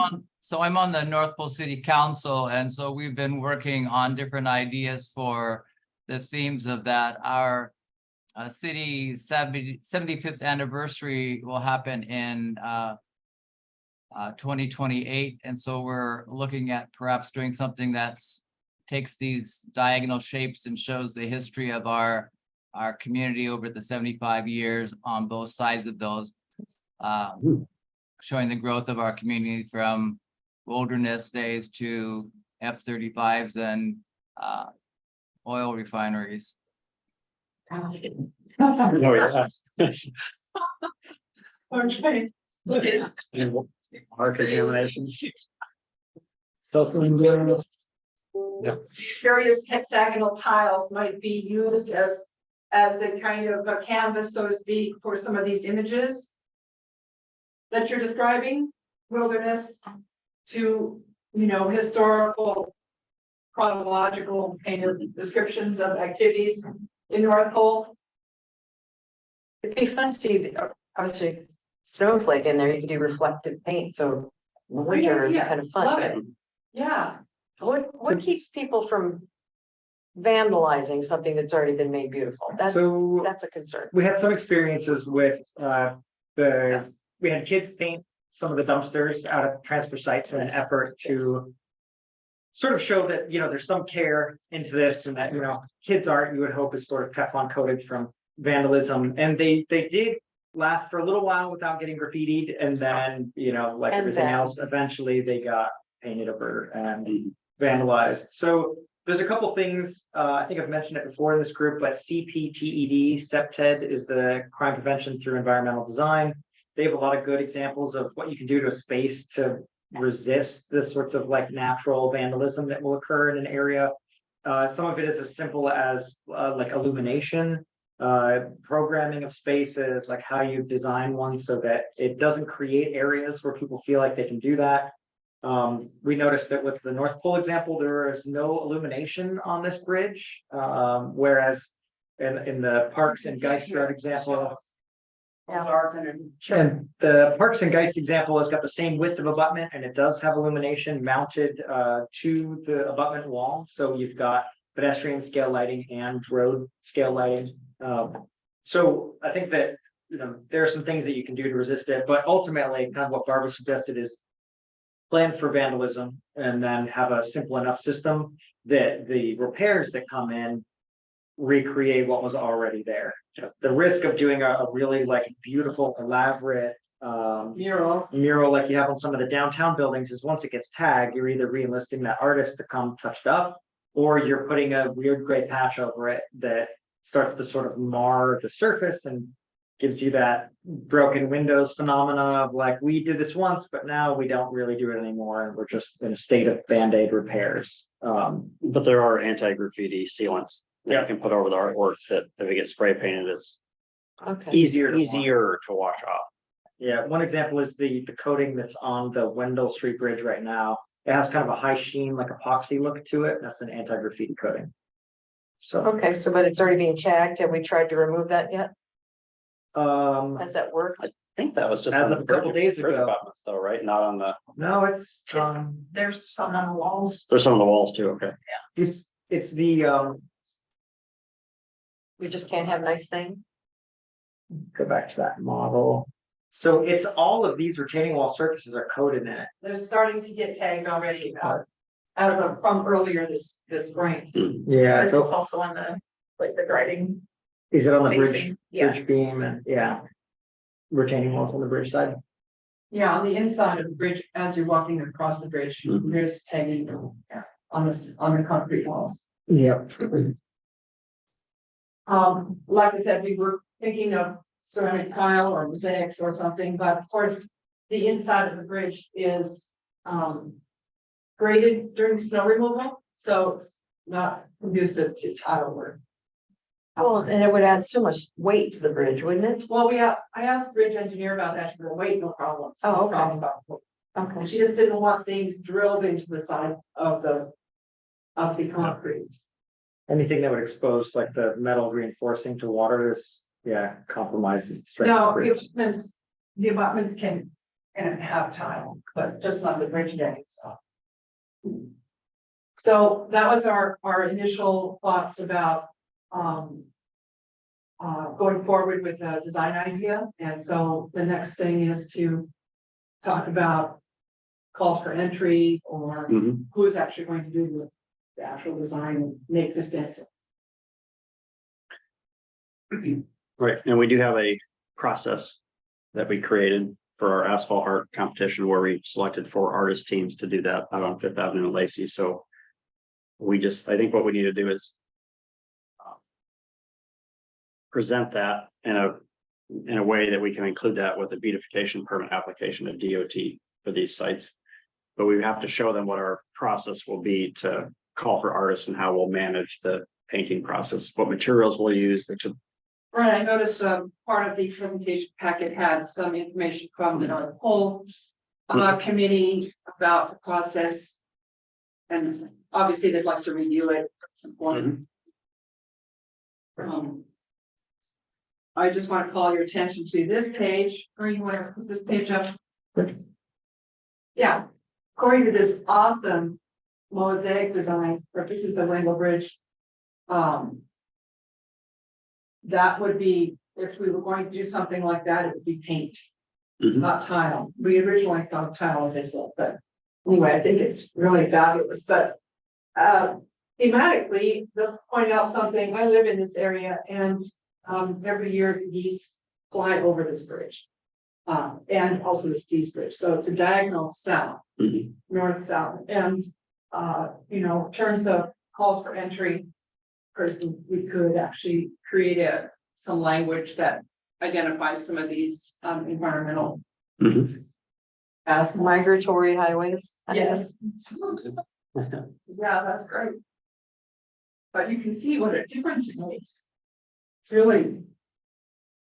Yes, that would be striking. Be The other beautiful. thing that we thought of is illumination for the bridges, as we talked about. Here's an example of bridge in Boston, which has lighting underneath the bridge, which really enhances it.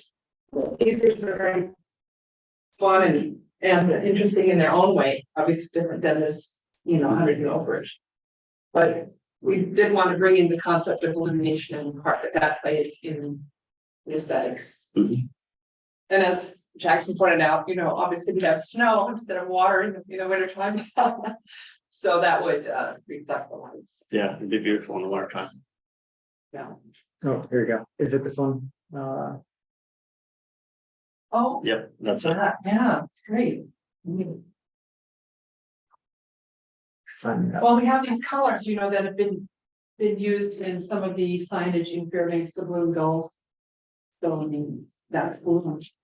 But there are other ideas available, but I like the idea of the consistent depiction of color and theme to tie in with the community identity. Yep. Thank you. Any questions about bridge art? No. Well done, guys. So this is something we'll keep on the agenda for future meetings. And we'll basically, we're gonna pull together the call for artists and whole installation plan and put together a draft application for the beautification permit for some or all of these sites. Sounds like North Pole has an idea already and we can assist them, but we might focus on some of the other bridge locations first to kind of let them plan out their idea. So, Okay. Well, for example, the Geist Road location is right next to the research agricultural Yep. field. And of course, the campus itself, and there's themes there too. A connection of some sort. Yeah. okay. All right, last item? Yep. Crane Park. All right, so Crane Park, this kind of ties into or dovetails into Turner Street in some ways. But this was something that, as you can see kind of on the date stamp here that we talked about 2 years ago, or just over 2 years ago. Right now, as everyone knows, the annex site is undergoing demolition. They're into the basement areas right now. They're slowly emptying it out. From my understanding of the construction process, they're going to go back in and fill it in with gravel, and they're going to leave the retaining walls there at the grade level. But when it's completed, it'll basically be a flat site flush with the adjacent sidewalk surfaces. And it sounds like there may be a pause period between when that site is kind of put back flat and when they get a contractor on board to No, demolish the tower. actually, can I interrupt? There will be no pause period. It's gonna No go straight pause? from the annex to the tower. And Yeah, so July they already 17th. did July 17th, the bids will be open. We expect to have a contractor on board July 26th. And that site is going to be utilized as a contractor staging area for the abatement of the building, and then the abatement first, demolition second. So yeah, there's really no pause period. perfect. So this won't happen until after everything's gone. Well, I don't know, the intent was that it would be there for a gap period, and the Downtown Association asked FAST and others to consider what happens on this spot temporarily. I mean, now it sounds like the annex won't be there temporarily, but there is going to become a point in the future where this site is gone. I mean, the site's there, the building's completely gone. My understanding right now is that the mayor has not sought any specific redevelopment partners or projects for this site. So maybe the scope of this expands a bit. We see if they're interested in some temporary programming that goes there, so it doesn't just become a fenced off parking lot in the interim period. There's a lot of precedent for doing these types of sort of temporary park installations to keep a site active and generally more appealing for future development rather than a fallow lot that's sort of tucked behind fencing. We can verify all this with the owner or with the city of Fairbanks. But I guess the conversation about what happens here is relevant, but the next pages are not. The intent or in the original talk was to put in some things for, either hosting temporary events, providing seating, having a space where food trucks can pull in, et cetera. But the furniture that we were looking at procuring for that temporarily would then migrate over to Turner Street, and that's essentially what's shown on the next pages here. So we've got some examples from other communities. Generally, the furniture is flexible in nature, it's modular, it can be readily moved, nothing is cast in concrete or too heavy. That's kind of the target goals for the Turner Street project, or that the furniture can be either pulled out of the way seasonally or can be reconfigured as the use of space is better established. So these just show a couple of different types. Again, because this is kind of an experiment on Turner Street, and what would have been Crane Park is to use more locally available materials. I realized after we started looking at these, I found out that this is I think a Norwegian company that makes these, and the price tag is not even worth talking about. So God bless them. we did start talking with Corey Wilbur, with Wilbur Gross Steel and some other local fabricators about how these could be accomplished locally, use local materials, and then, these materials, if this project turns an unexpected direction, they can be distributed to various sites around town or given to other businesses. So, And something like that we could partner with the Carpenters Union training folks or something. or welding shop, Sure. yeah, exactly. That could be Yeah. helping. Yeah, exactly. Get them like just doing, it's very, very basic level, like fabrication. Some of these are, a lot of this has kind of upcycled look to it. So using spools for tables, which are already in use in a lot of public, or sort of public-private spaces, steel drums, there's a lot of precedent. So some ideas about mobile furniture that can be collapsed down and tucked away at the end of the season or a night, temporary stages. These are kind of a look at all these different options or ideas for furniture in the community. So this is, I think, part of the next push for the Turner Street project is to start thinking about what types of furniture goes in there.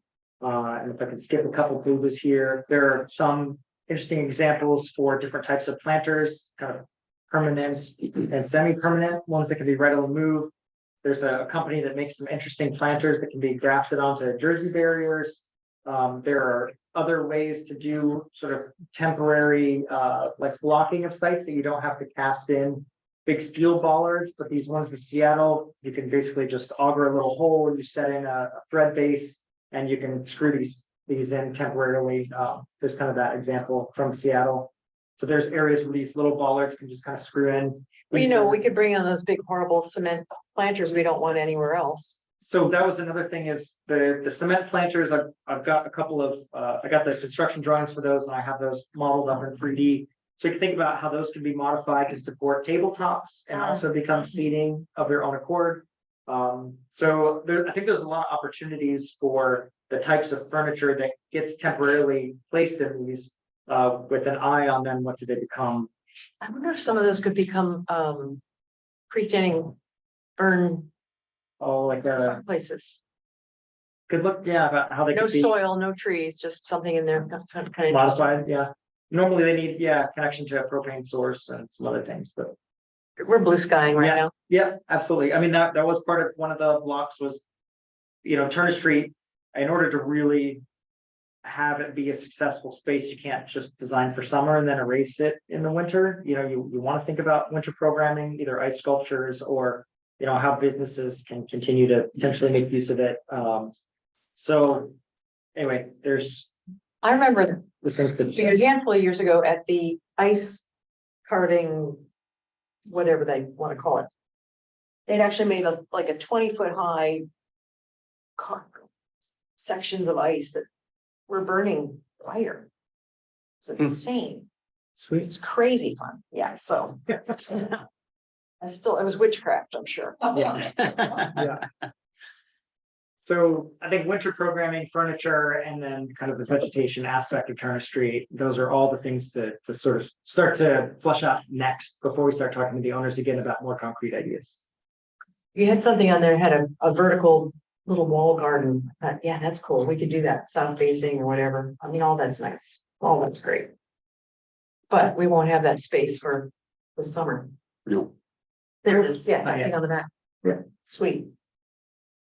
Yeah, hey, So- so just, I can tell you the project schedule real quick so people can, the hopeful completion date on the tower demolition is October 30th of 2024. And once we award it to the contractor,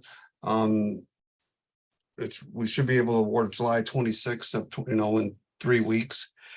It'll be the contractor's site for almost a year and a half or a year and 4 months or whatever that is. So Tim, when would they start tearing that tall building down? Are they talking like in the next 4 months?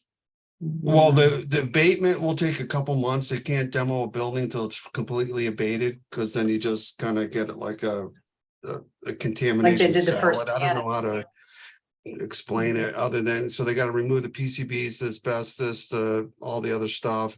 Then once it's free of contaminated material, that's when the actual physical demolition of the building will start. And we're expecting the abatement to be done this year, and then in the spring they'll start on the demo. It's Tim, the plan. I threw an idea out to the mayor. I said, it'd be cool to remove the birch trees on the top of the building and sell them as commemorative, whatever. Because they're gonna have to come down anyway, but you'd have to do that before you start tearing it down. And he seemed interested, just FYI. It's creative. Yeah, but then, someone's gonna be excited to have a, Well, are the roots embedded in the concrete? who knows? You know, I'm sure it's have they good, worked their way in the cracks? but all the other good stuff's got a lot of nutrients up there. Yeah. That roof's really spongy. I don't even know if it could, I wouldn't feel comfortable walking out on it, to be honest with you. It's really spongy and it's been saturated and leaking, and yeah, I'll pass. Isn't that a building that could be built nowadays? You wouldn't. No zoning, for our local city. Well, that's a good question. I don't know. I have to look and see. I'm not sure. It doesn't have housing on the, doesn't have residential on the first floor. Well, I know that the fire department needs to get up to a point, and then all this other nonsense about length or types of ladders and.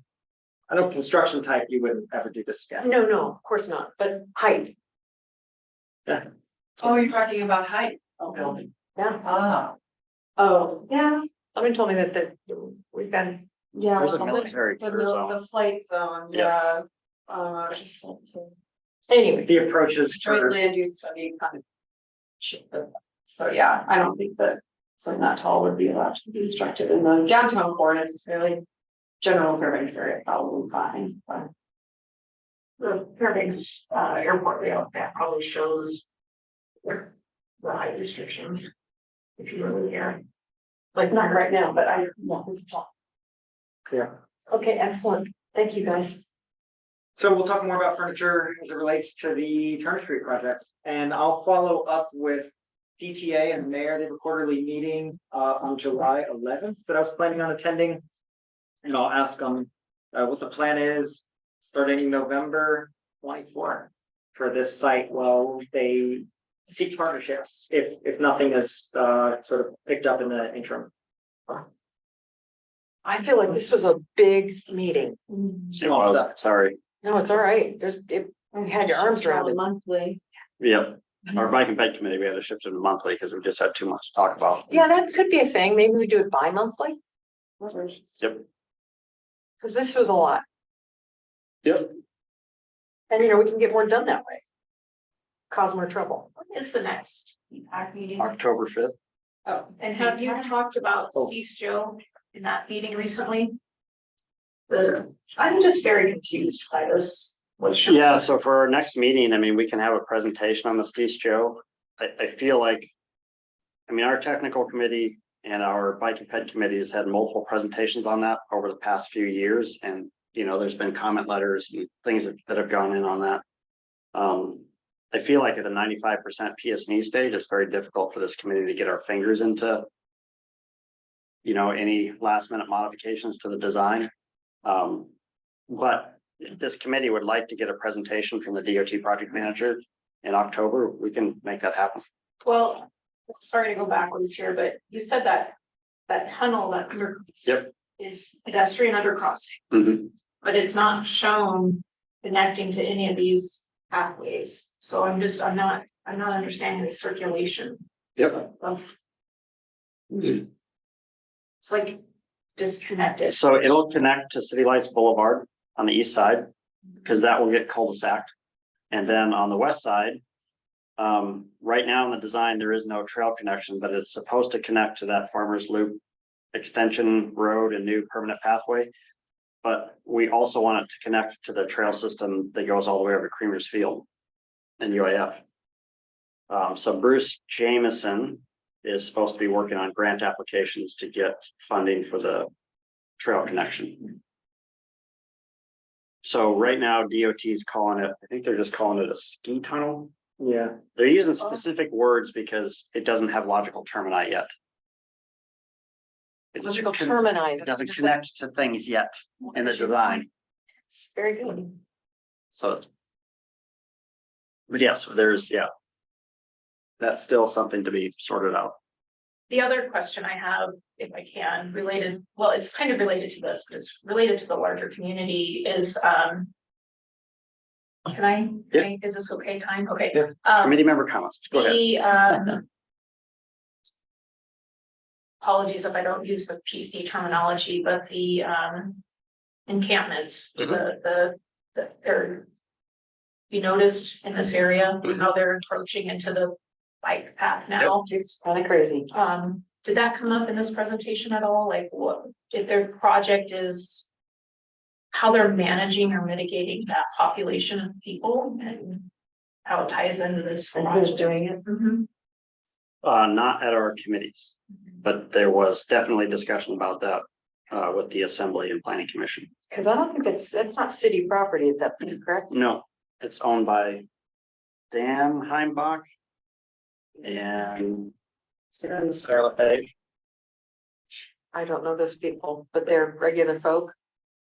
Who Yeah. are, it's part, what you're saying is private. It's private property. It's got a train, And right? I know city's police department has over the years done a lot of eviction notices and things, and cleanups, but it's a recurring problem.